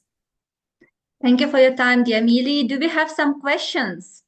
Dear participants, please ask questions. Okay, Natalia Doronkina, please. Unmute you. Okay. No, first of all, I'd like thank you very much for an extremely interesting message. And I have two questions, and they concern to timetable planning. And I'd like to ask you how many lessons are required for the whole process of to teach English pronunciation. And my second question, you mentioned regular practice. So how often should they practice these exercises? Thank you. That's a very good question, because that's what I was focusing on. Like, it should not be something that we have 30 lessons or we have 25 lessons for pronunciation. So both questions are connected in a way, like it should be regular and it should be practice. And it should be part of learning and teaching at the same time. And students should be aware that pronunciation is part of my whole life language development. Since we are EFL language learner and speaker, I was learner in school, now I am teacher, but still I'm learning. So this is a continuous process. So I don't want to define pronunciation as inside a number of lessons. I want to focus that from the preschool level up to university, or even in social, like in your workplace or social context, everywhere we have to keep learning and being aware of pronunciation. Because whenever we all are speaking here, we know where we are making mistakes in pronunciation, and we do have, this is not mistakes actually, we have L1 impacted or influenced pronunciation. So we're not feeling bad that we are doing in this way, because that's the way I can do it. So this learning should not be limited to lessons. What I suggest is in every textbook, since we do have national curricula, you don't have. Your teachers choose lessons. So in that case, it should not be limited to lessons. They should make it part of learning or teaching every day. And it's not to be limited to language teachers or language learners. It should be in each and every courses wherever you find a problem. Like 5 minutes, you are practicing, you are giving them to practice pronunciation, or you are teaching something for 5 minutes. And this, the second question was, like you said, practice, regular practice. And this connects. If you don't limit teaching pronunciation in lessons, you can continue practicing.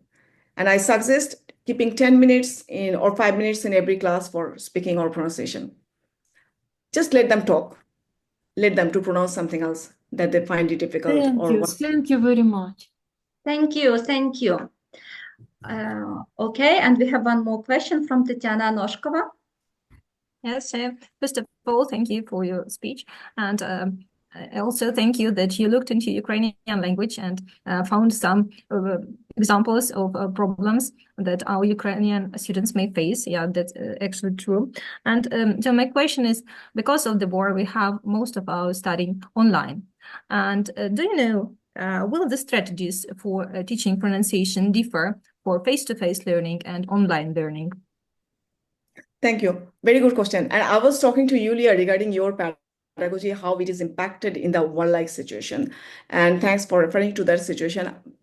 My personal experience, and I believe, while you are teaching online, it's really more easy teaching language, because you have very direct access to technology. Like you just have, it's a matter of click to reach to any YouTube or any like website or any applications or anywhere else, like where you can get pronunciation, you can get speaking. And when I was teaching online in Bangladesh during COVID time, I found it was even far better than face-to-face classroom to teach pronunciation online. It was quite easy because I had access to technology and it was just a matter of click. And when I was teaching, but one thing was bad, the limitations was getting feedback from the students. It was not clear often, technological issues, but in your situation, like in war-like situation, you do not have any other options, but keep teaching online is better for them since you can make it interesting.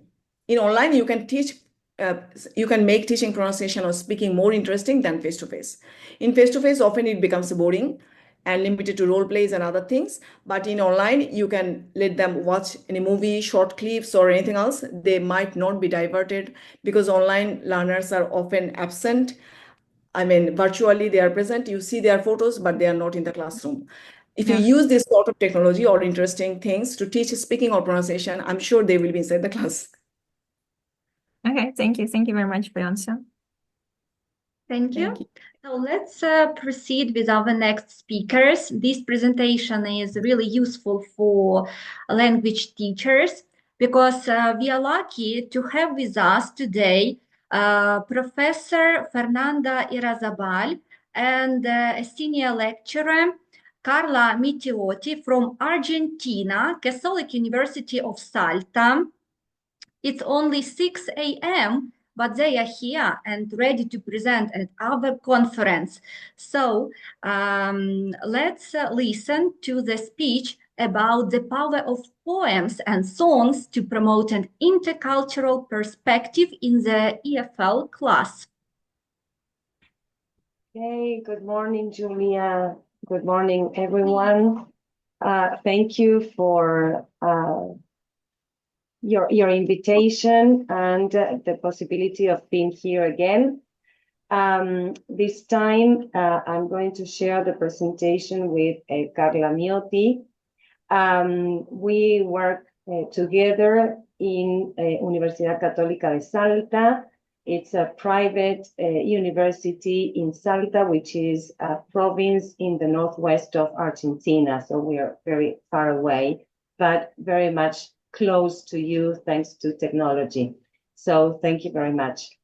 So as to respect time constraints, we are going to try to, go straight to the point, but share the main points of our project. So, we all know that the need to educate within a framework of intercultural dialogue is imposed in a globalized world. in which diverse and divergent cultural identities come into contact.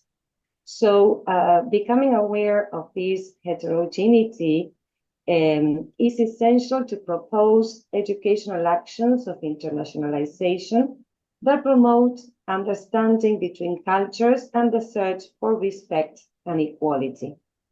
In this case, the use of poems and songs by diverse artists as educational resources within the classroom environment will help to promote the development of intercultural competence.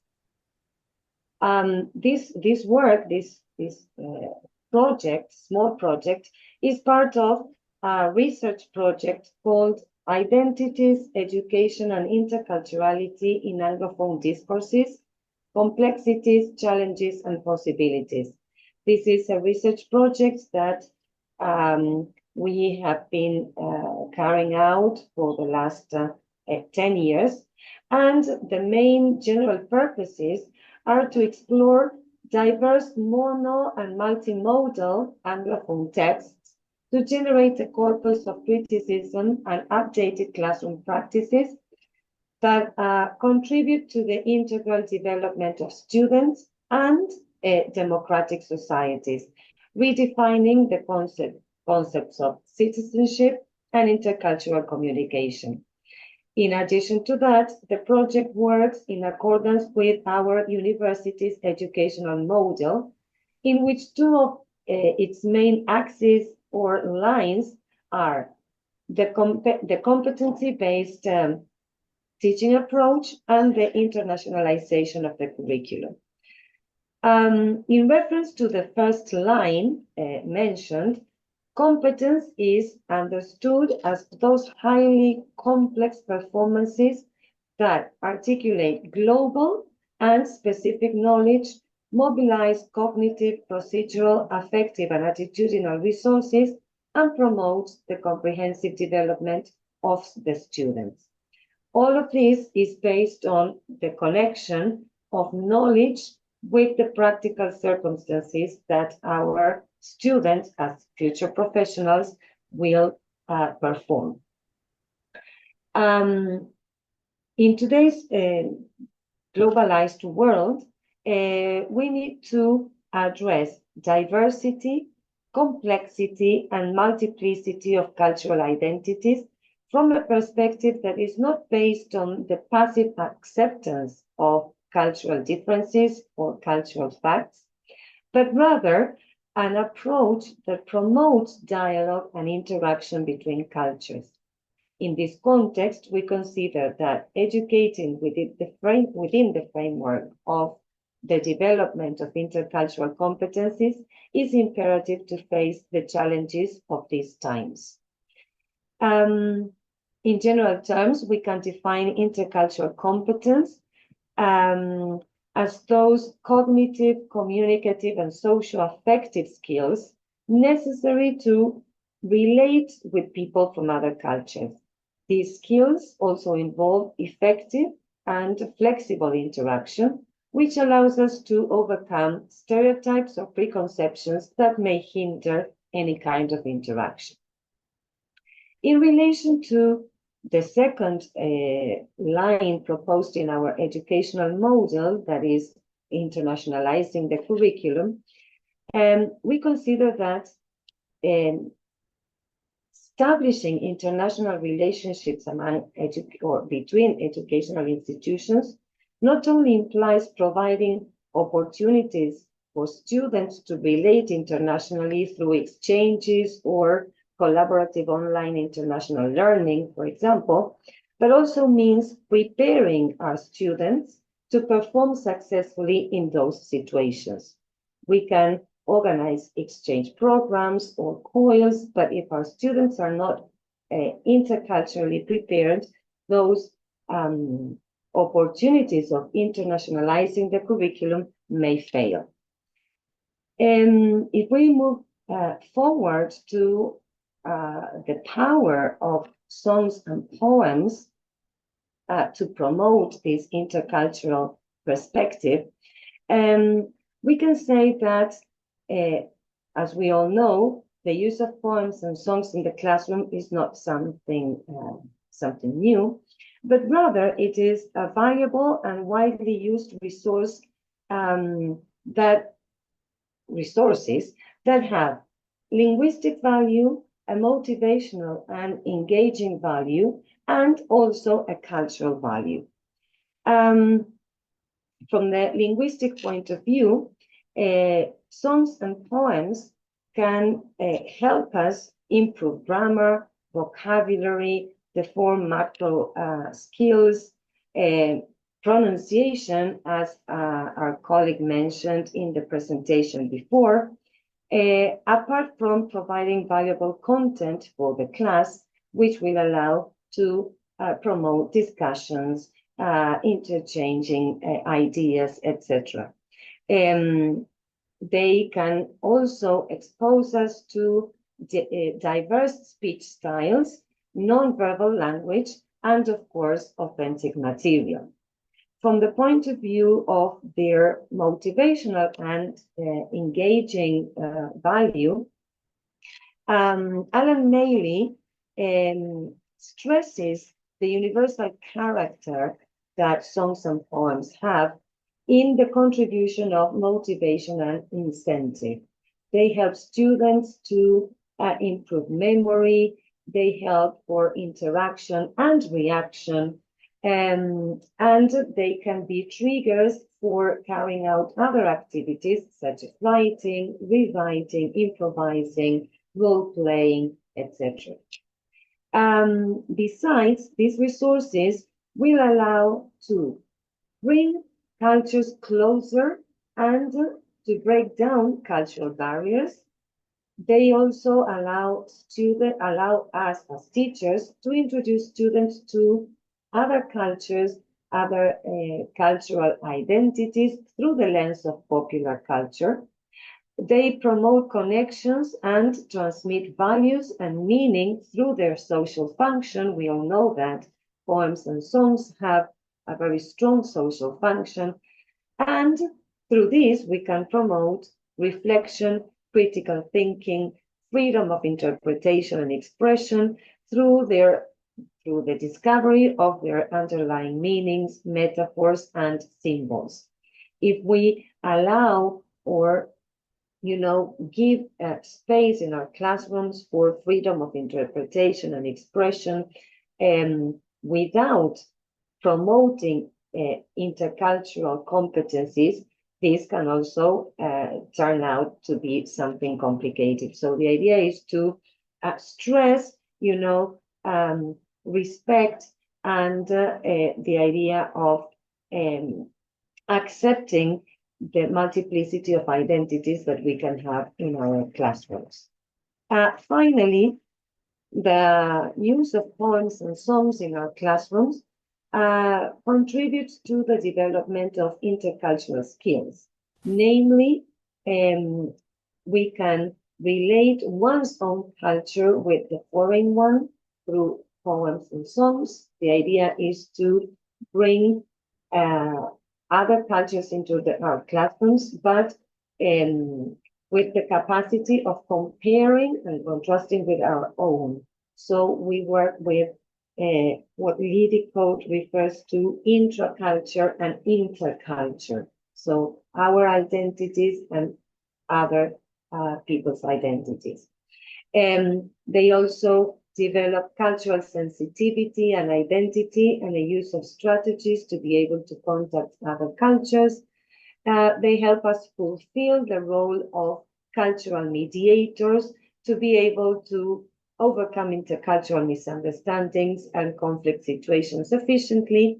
And of course, something very important for us, they help us to overcome stereotypes. And now Carla, my colleague, will tell you about how we implement these ideas and the project we carry out in our classes. Hello, everyone. It's a pleasure being here today.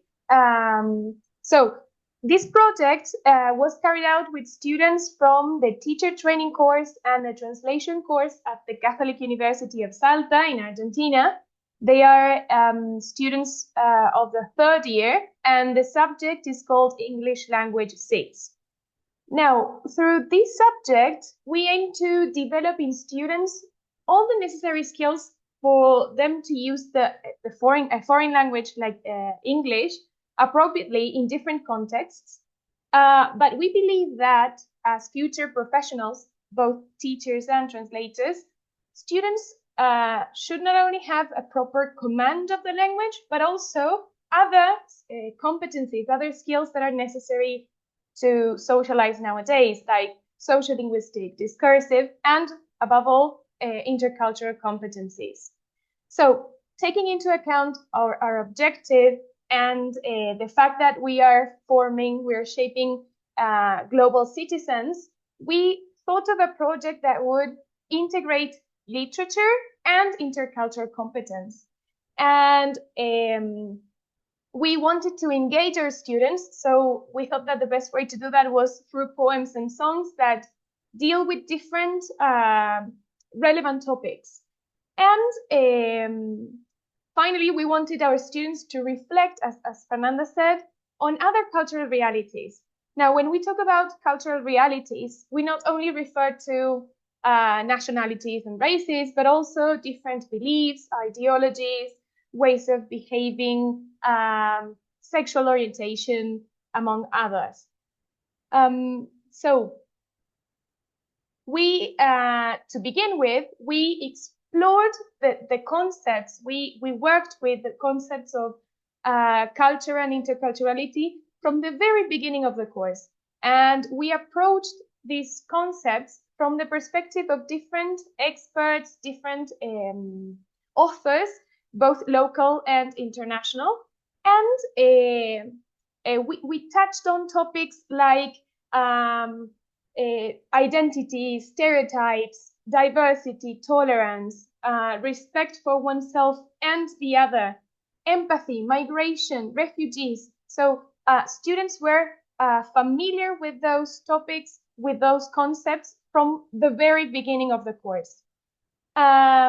Since our objective was to move from the theoretical understanding to a practical application of intercultural competencies, we decided to work with songs and poems from different eras, different authors, and different origins to address these topics and to help our students reflect not only on the content, and lyrics, but also on the video clips, because we think that audiovisual literacy is something really important nowadays for our students to develop. Finally, it was our students' turn to make their own presentations. They were asked to incorporate a brief theoretical framework in their presentations with concepts taken from the authors consulted before in class. Also to analyze a poem or a song of their own choice. Search for information about the author or the performer and the context of production. Carry out an intertextual and intercultural analysis, because as Fernanda said, the important thing here was to make connections between different cultures, between different texts, and they were able to find similarities or find connections among different texts and different sources. And finally, they were asked to create a reflection activity to engage their classmates. Here you have some of the songs and poems that we have worked with all throughout the years. Some of them were proposed by us teachers, and some others were proposed by students. So we see that this is a very enriching activity to do, because our students surprise us every year with the songs that they come up with. And of course that I believe that every country or every culture should have one or two that they can apply.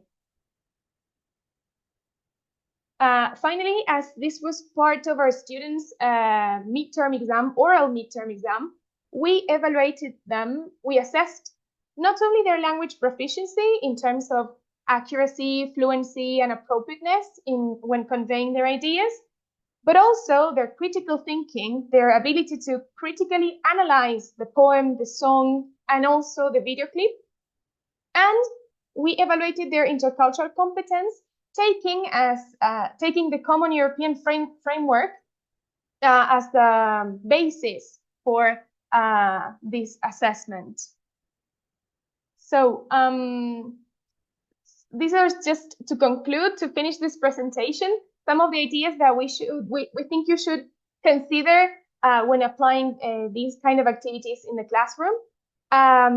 First of all, that we know that when we teach English, we go beyond the mere instrumental use of the language, and because we have the chance to build empathy and intercultural competence in our students, and poems and songs are the perfect tools to do so.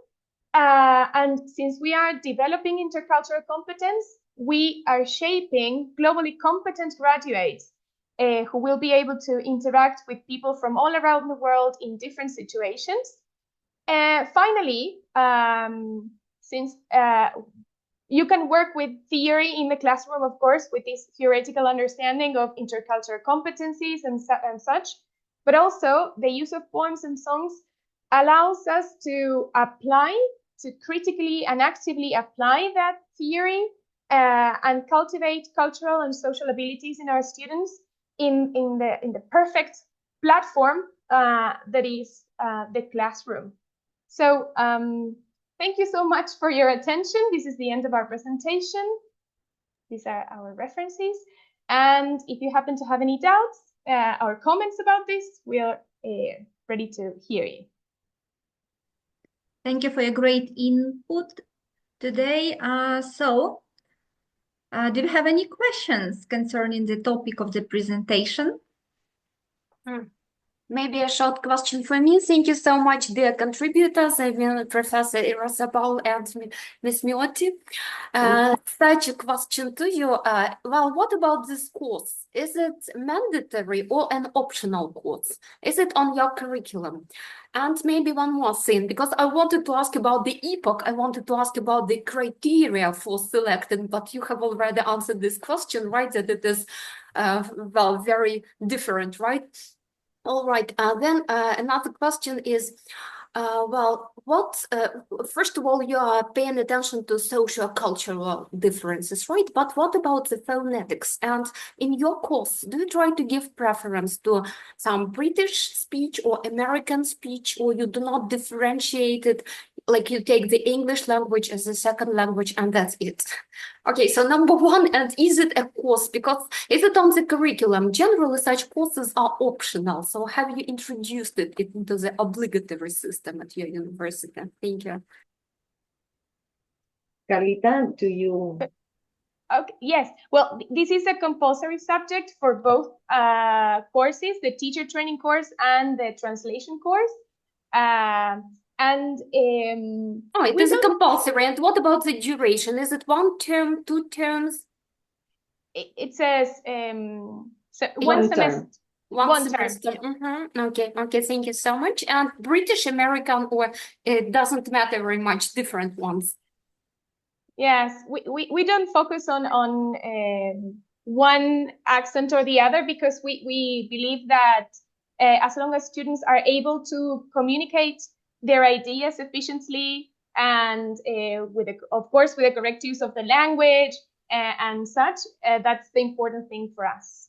Okay, thank you so much. Yes. So focus is not on phonetics, but on social cultural issues. Right. Sorry. Yes. I would like to add something to that question. We are moving into the use of, English as an international language, naming it as international. So the issue of the native speaker, or the choice between British and American, we believe that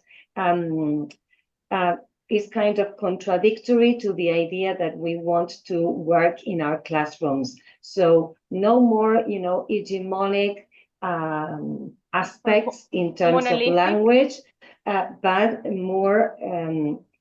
more realistic ones, because who's the native speaker of English, right? And English has more non-native speakers than native speakers around the world.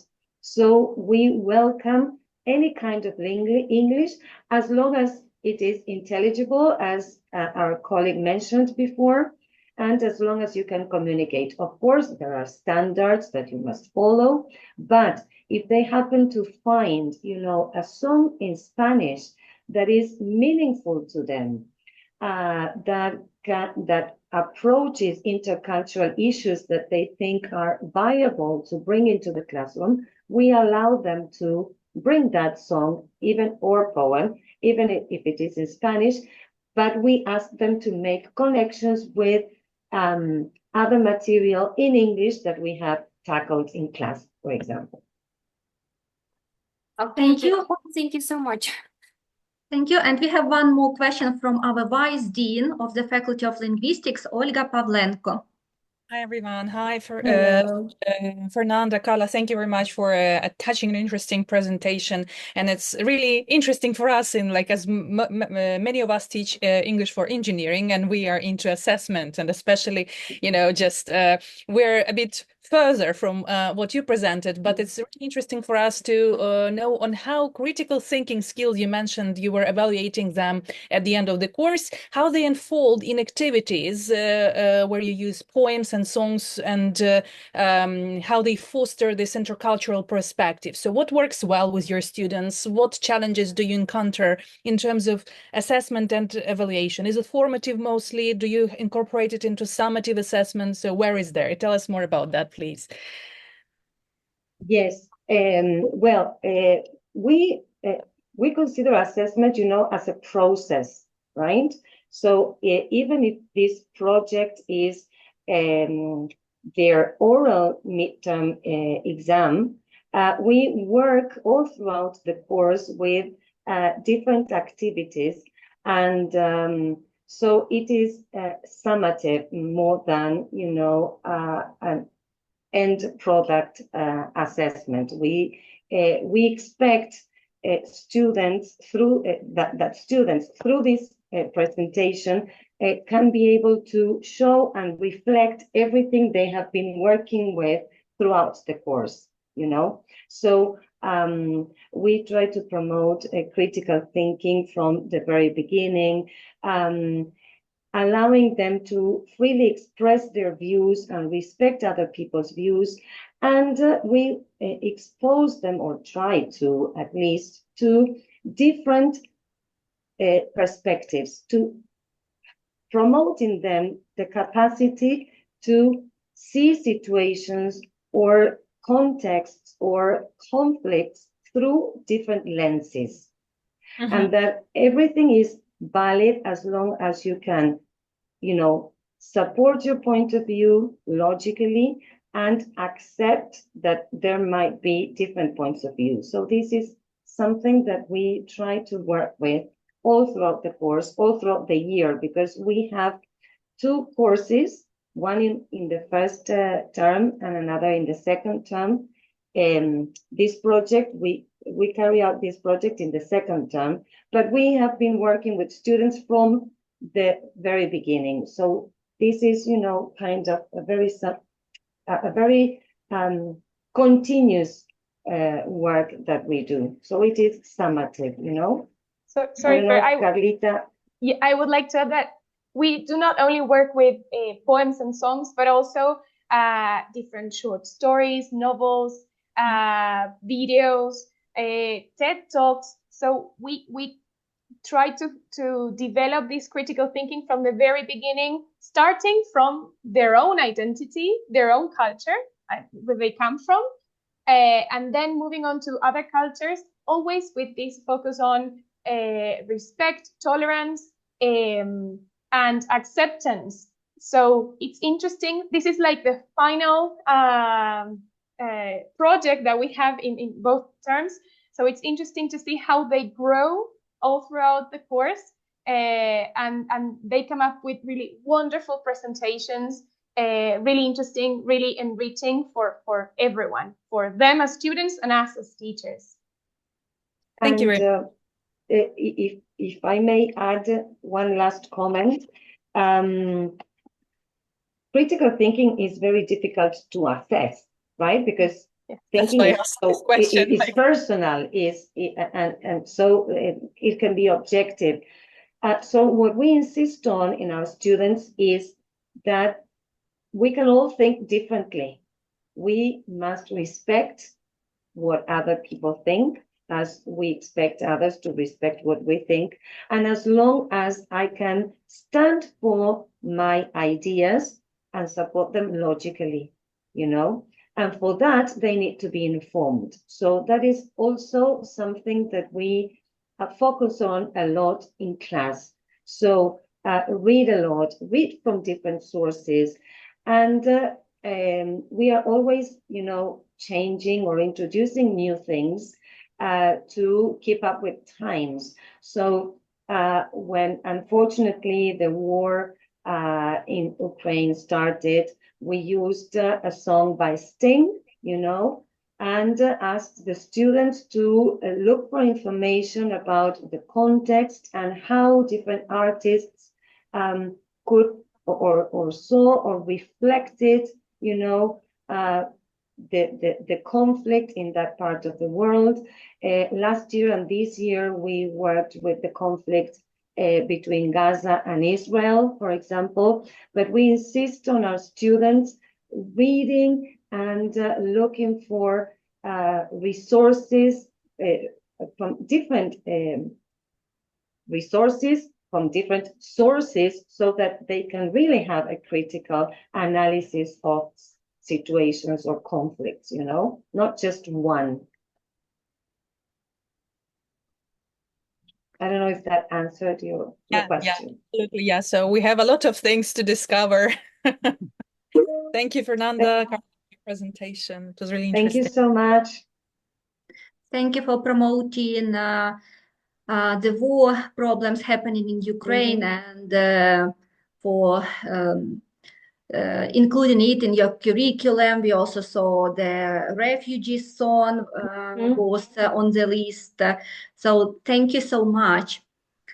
And this brings us to the next presentation, which is a good example of cooperation between scientists, because now it's part 2, it's new research on using artificial intelligence in the foreign language classroom. So please, dear Fernanda, again, and also Laura Bottiglieri and Karina Ramallo, the floor is yours. Okay, thank you. I'm back again. Karina and Laura were not able to join the presentation, so I will represent them. I hope I can do it well. So, well, this time I am going to refer to a project. Let me share the screen first, if I may. Wait a second. Be patient, please.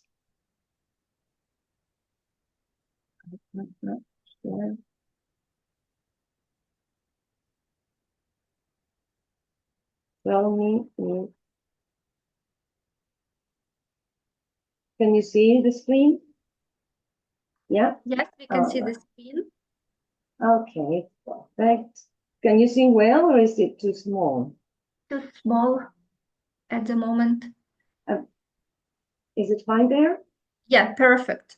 Yes. Okay, great. So, as you can see, no, sorry. Yeah, all right. So the presentation name says Unlocking the Black Box Part 2. This is because we presented Part 1 in the conference last year. Well, to contextualize the presentation a little bit, we are a group of teachers, ESP teachers at Universidad Nacional de Salta. In this case, it is another university I work at. It is a national university. And Laura, Karina, and me, together with other teachers deliver ESP courses. So we teach at the engineering courses, health sciences, nutrition, medicine, exact sciences, humanities, etc.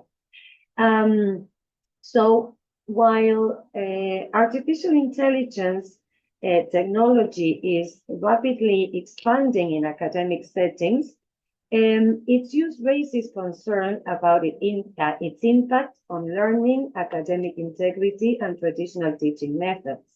So as instructors of English for specific purpose courses at National University of Salta, we were interested by 2022 in analyzing the influence of these digital tools in second language or foreign language development. Specifically, we focused in part 1 of the research on neural machine translators and the GPT chatbots. So in this exploratory and qualitative study, we had different objectives, and we divided the study into stages.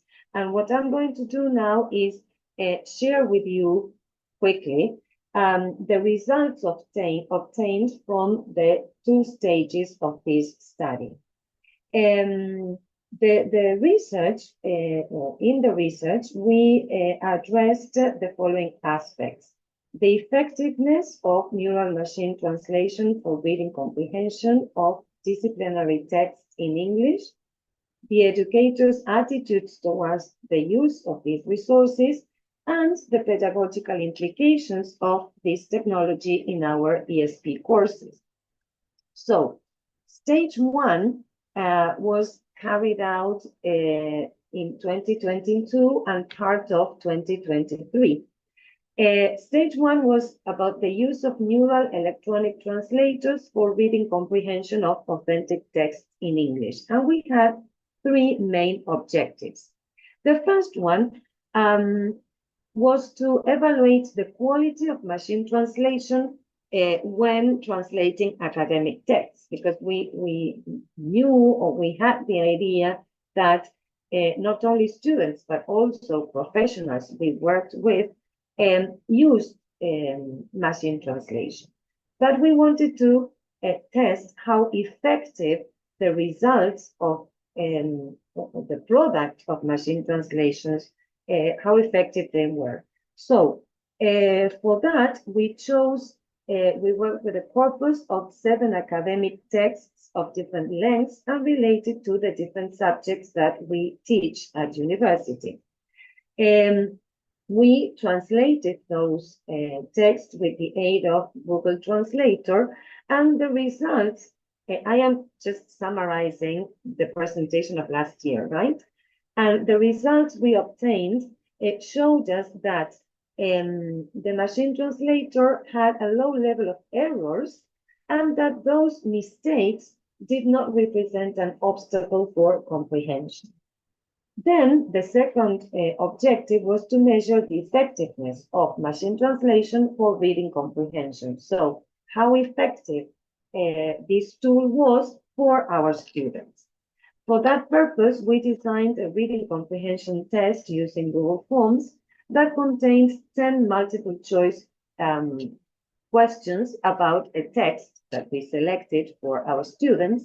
These questions were classified into literal, 7 questions were literal, and 3 questions were reorganizational ones. This means that they required higher order thinking skills because students needed to connect pieces of information that were present in different parts of the text.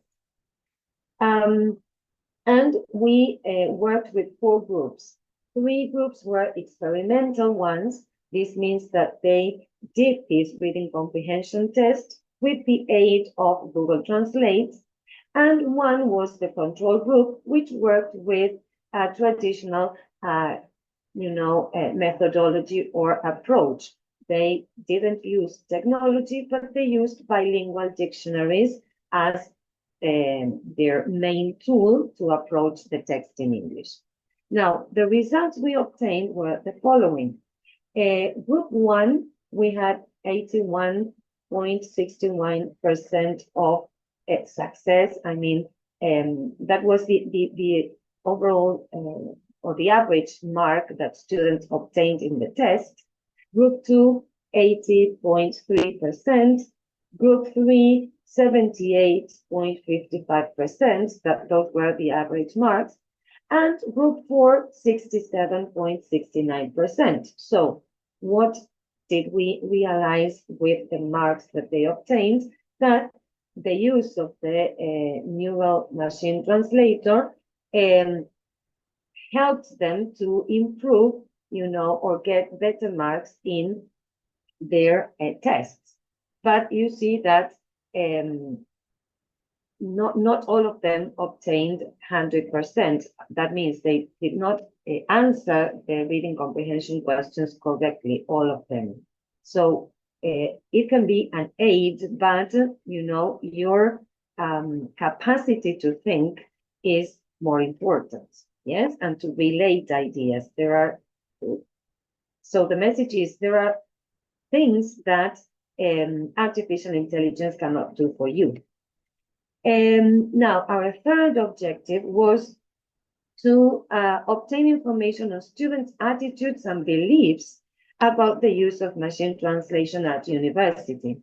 Now, between 65 and 100% of students stated that they had used these electronic tools to aid reading comprehension.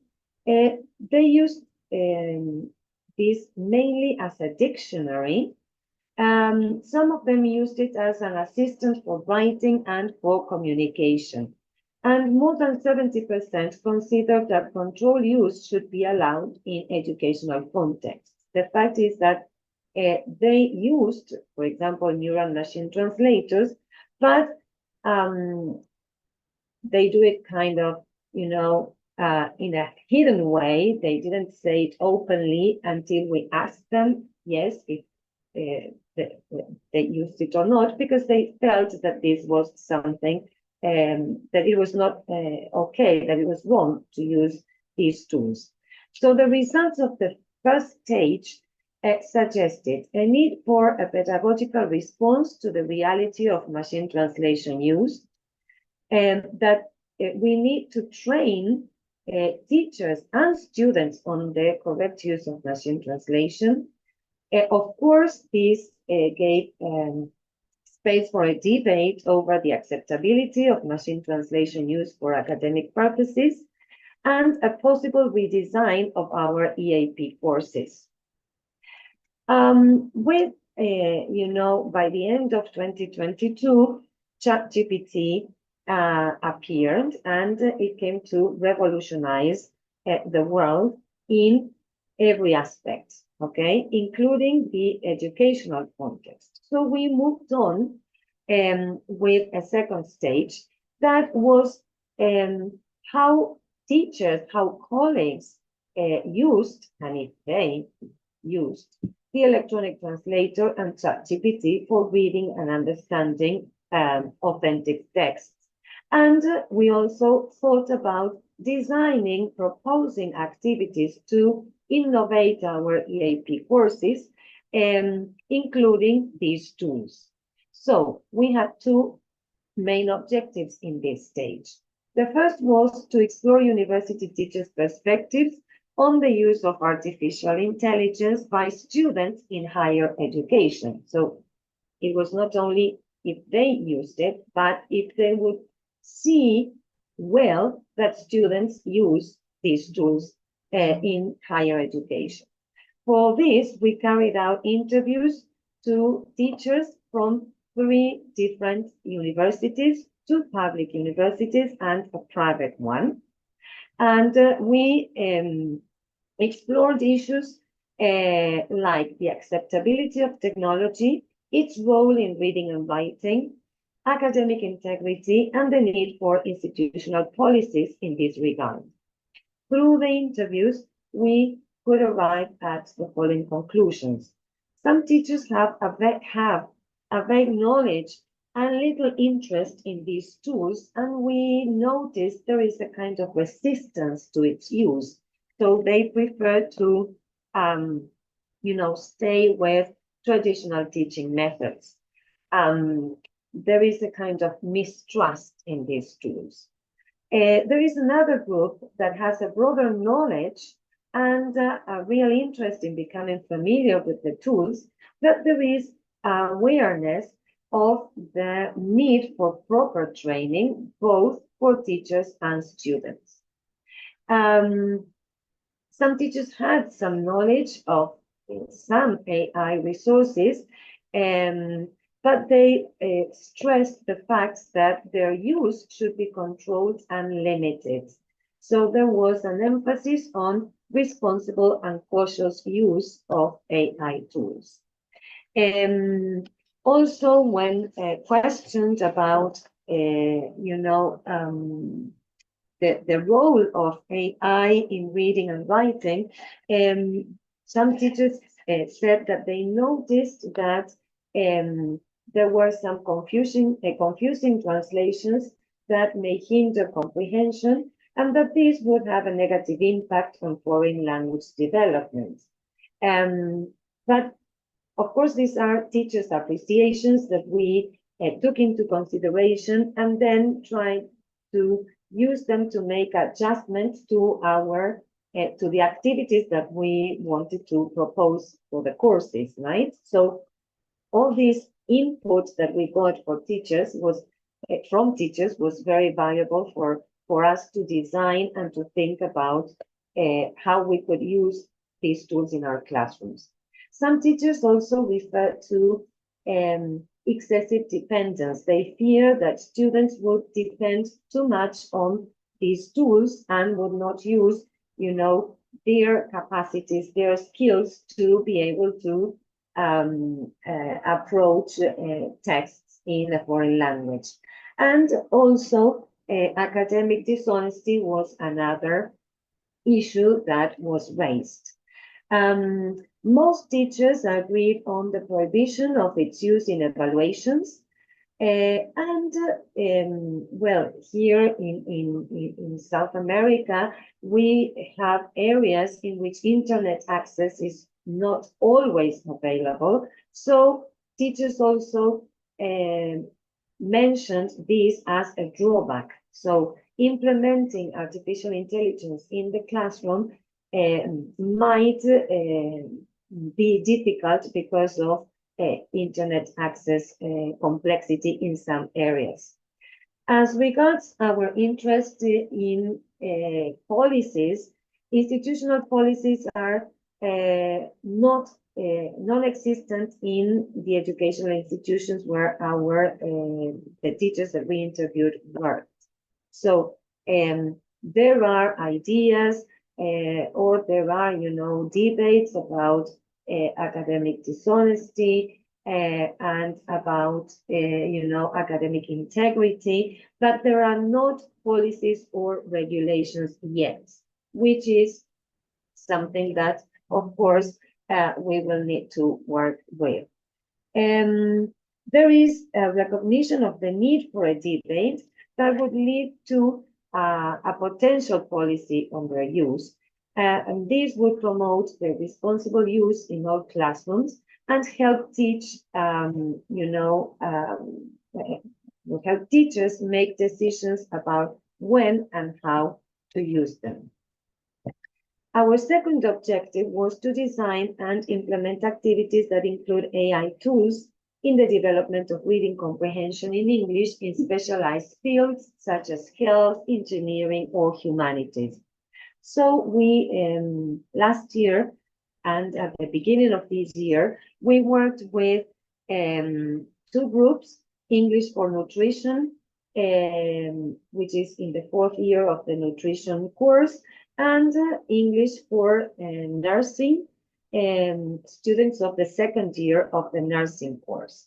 But I'm going to show you a little bit how we worked with a text about the potential role of digital health in obesity care, we try to choose also a text that, contribute to broaden the knowledge that our students already have, so that they have background knowledge about the topic, but that at the same time contribute to enlarge their knowledge. So in this case, they are nutrition students, obesity care is an issue, and well, the potential role of digital health to go in line with the use of technology, right? So we selected this text, and we designed different kinds of activities in order to solve those activities. They had to use DeepL, which is a neural machine translator, Google Translate, and ChatGPT. So we asked students, for example, to provide a version in Spanish of titles and subtitles and some sentences taken from the text that may have some kind of difficulty, for example, either a linguistic difficulty or a cultural difficulty. And they are asked to produce their own version in Spanish and to have DeepL and Google Translate do the version in Spanish of those sentences. And then we ask them to compare their translated version to the ones produced by the neural machine translators, right? We move from sentences to longer pieces like a paragraph. And what we do through that is also promote critical thinking. So what differences and similarities do they notice between what their version in Spanish and the version that DeepL or Google Translate produced? Why are they different? What differences do they notice? Which is the best version and why? And sometimes they come up with very interesting reflections about the language, about word choice. The knowledge they have of their own field also allows them to make better choices sometimes than those provided by the machine translators. So this leads us to making them reflect that although they are very useful tools, their human eye and their human capacity to think won't be replaced. So we can, incorporate these tools, but they won't replace them as professionals, right? Then we asked them to summarize a section of the paper using ChatGPT, but then again, what do you think of the summary? What's missing? What would you omit? What would you add? And of course, we always ask them to justify their choices.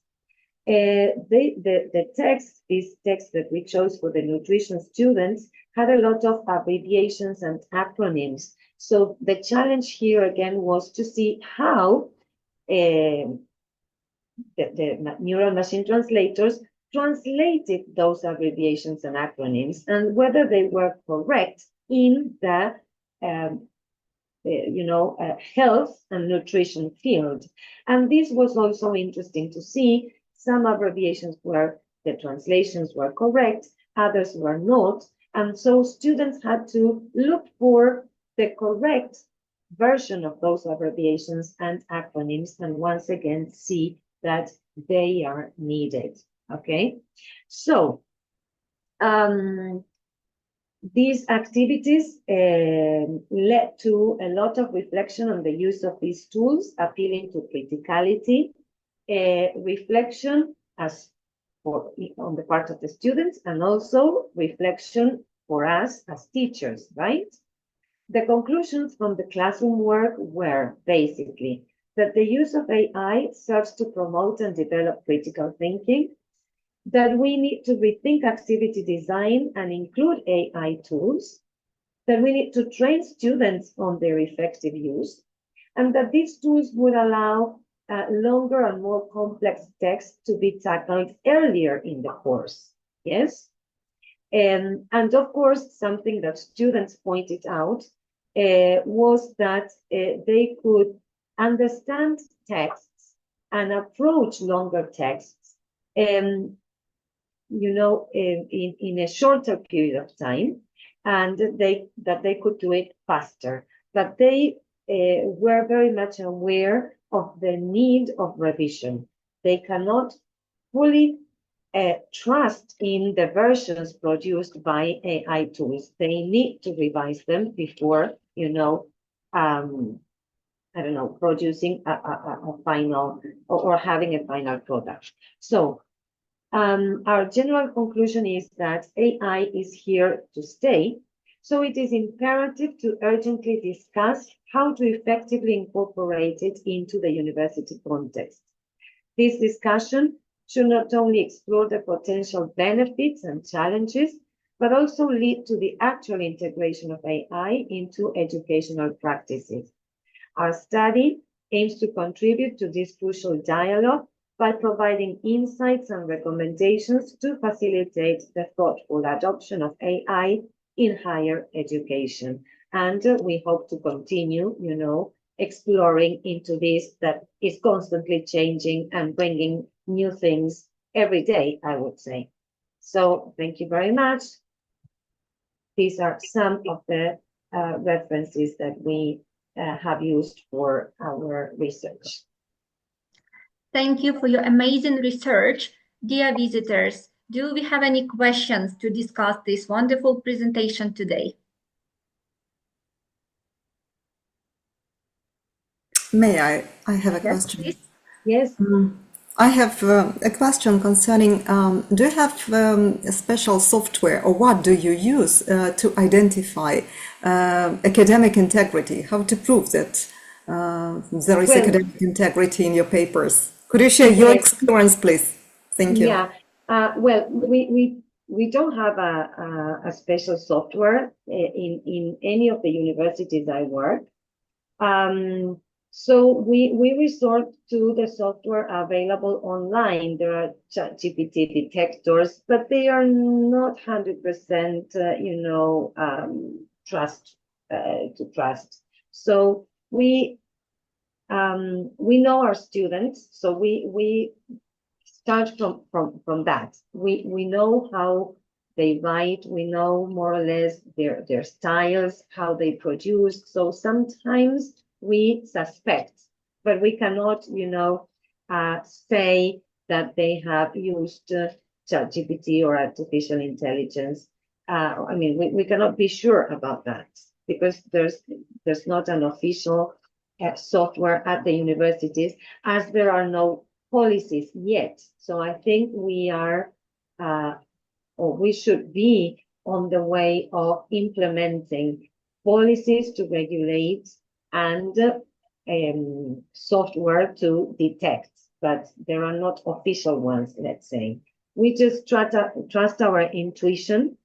In the courses that we have, or with which we have done this research, we just do reading comprehension, and we follow a more traditional, approach.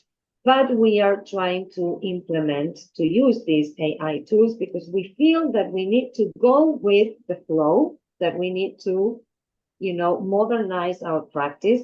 But these are, small steps that we are, making.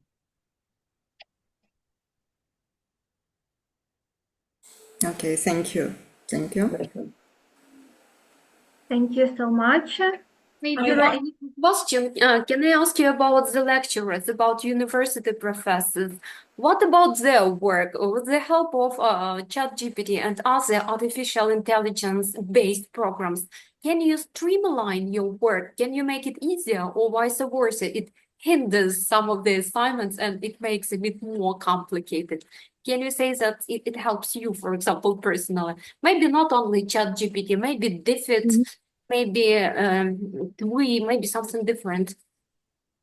Well, I think that they help a lot. We should not fully depend on them. So I think that one of the points that the teachers we interviewed made was the fear for overdependence.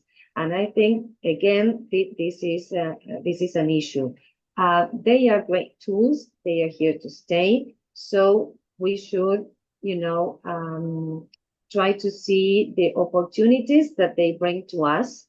But we should not, of course, over-depend on them. I use ChatGPT. It has helped me a lot, for example, to create sentences for tests. To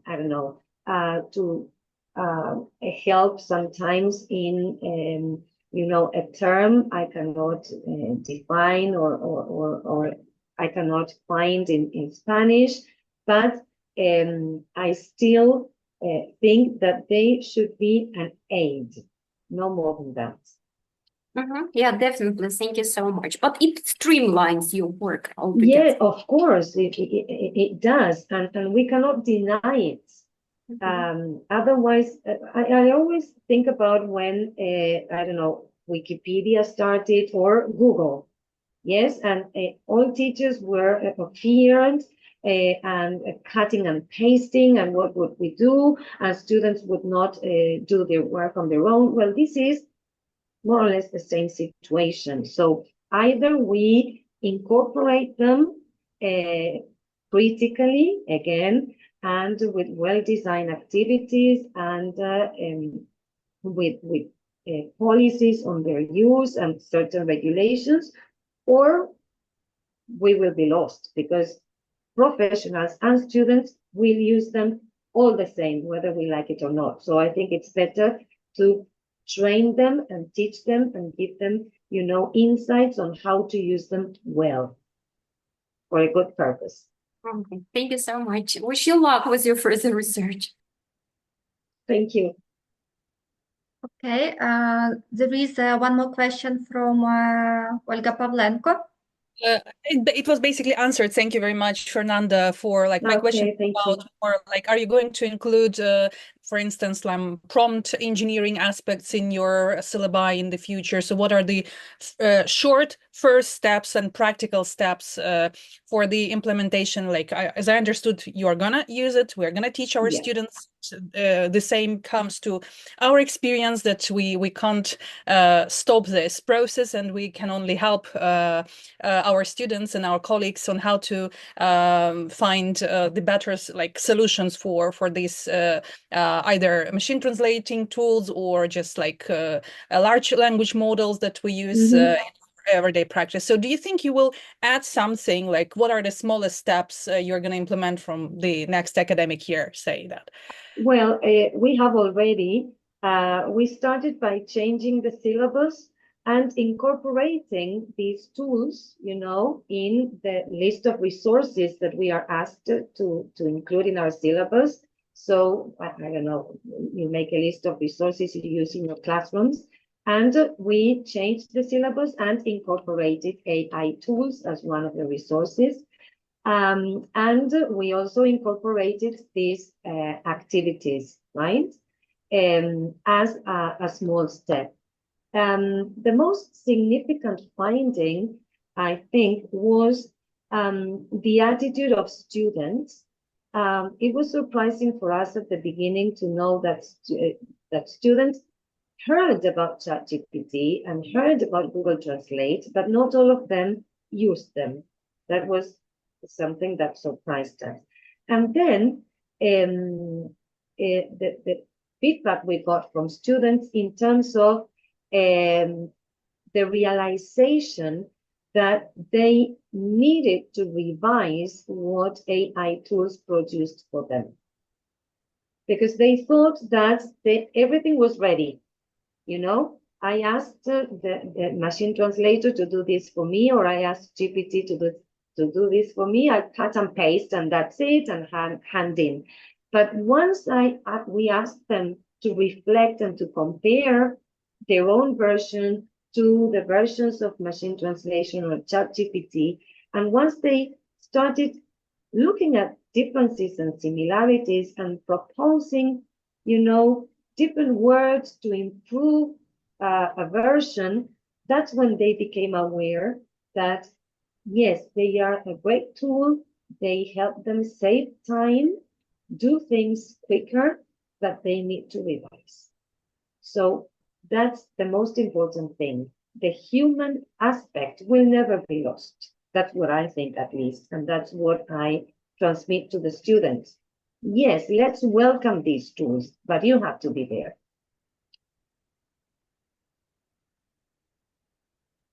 Thank you. Thank you for your great answers, and dear participants, for your questions. Thank you so much, everyone. It's been a pleasure. Right now we have a red alert, so we ask Ukrainian participants to go to shelters. And just to sum up, today we listened to wonderful presenters, Роксолана Поворознюк, Йоаким Нівре, Мілі Саха, Тетяна Аношкова, Фернанда Иразабал, and her co-researchers who did a great job today. Thank you very much for all your contributions. Closing this conference, we invite Olena Moskalenko to share a closing encapsulating word today, and to thank you for all the collaborative energy we've experienced today.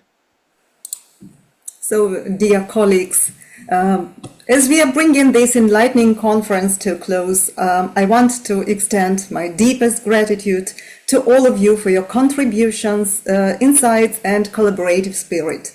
Over this conference, we have explored many different aspects, shedding light on some of the most pressing challenges in linguistics. We have discussed the complexities of analyzing vast and diverse morphological data sets, the ethical dimensions of corpus construction. So we have also covered some tips on teaching pronunciation and the evolving nature of language in our digital age.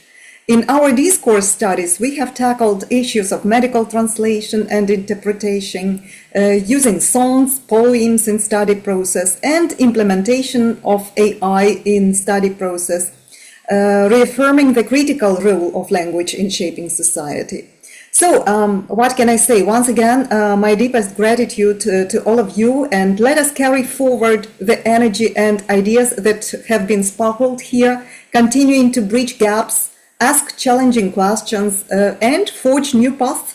So thank you for making this conference a success, and until we meet again, may your linguistic journeys be insightful and inspiring. Thank you once again. I wish you all the best from our department, from the whole university, for taking part in this conference. Thank you. Thank you, everybody. So I guess we can stop the recording at the moment.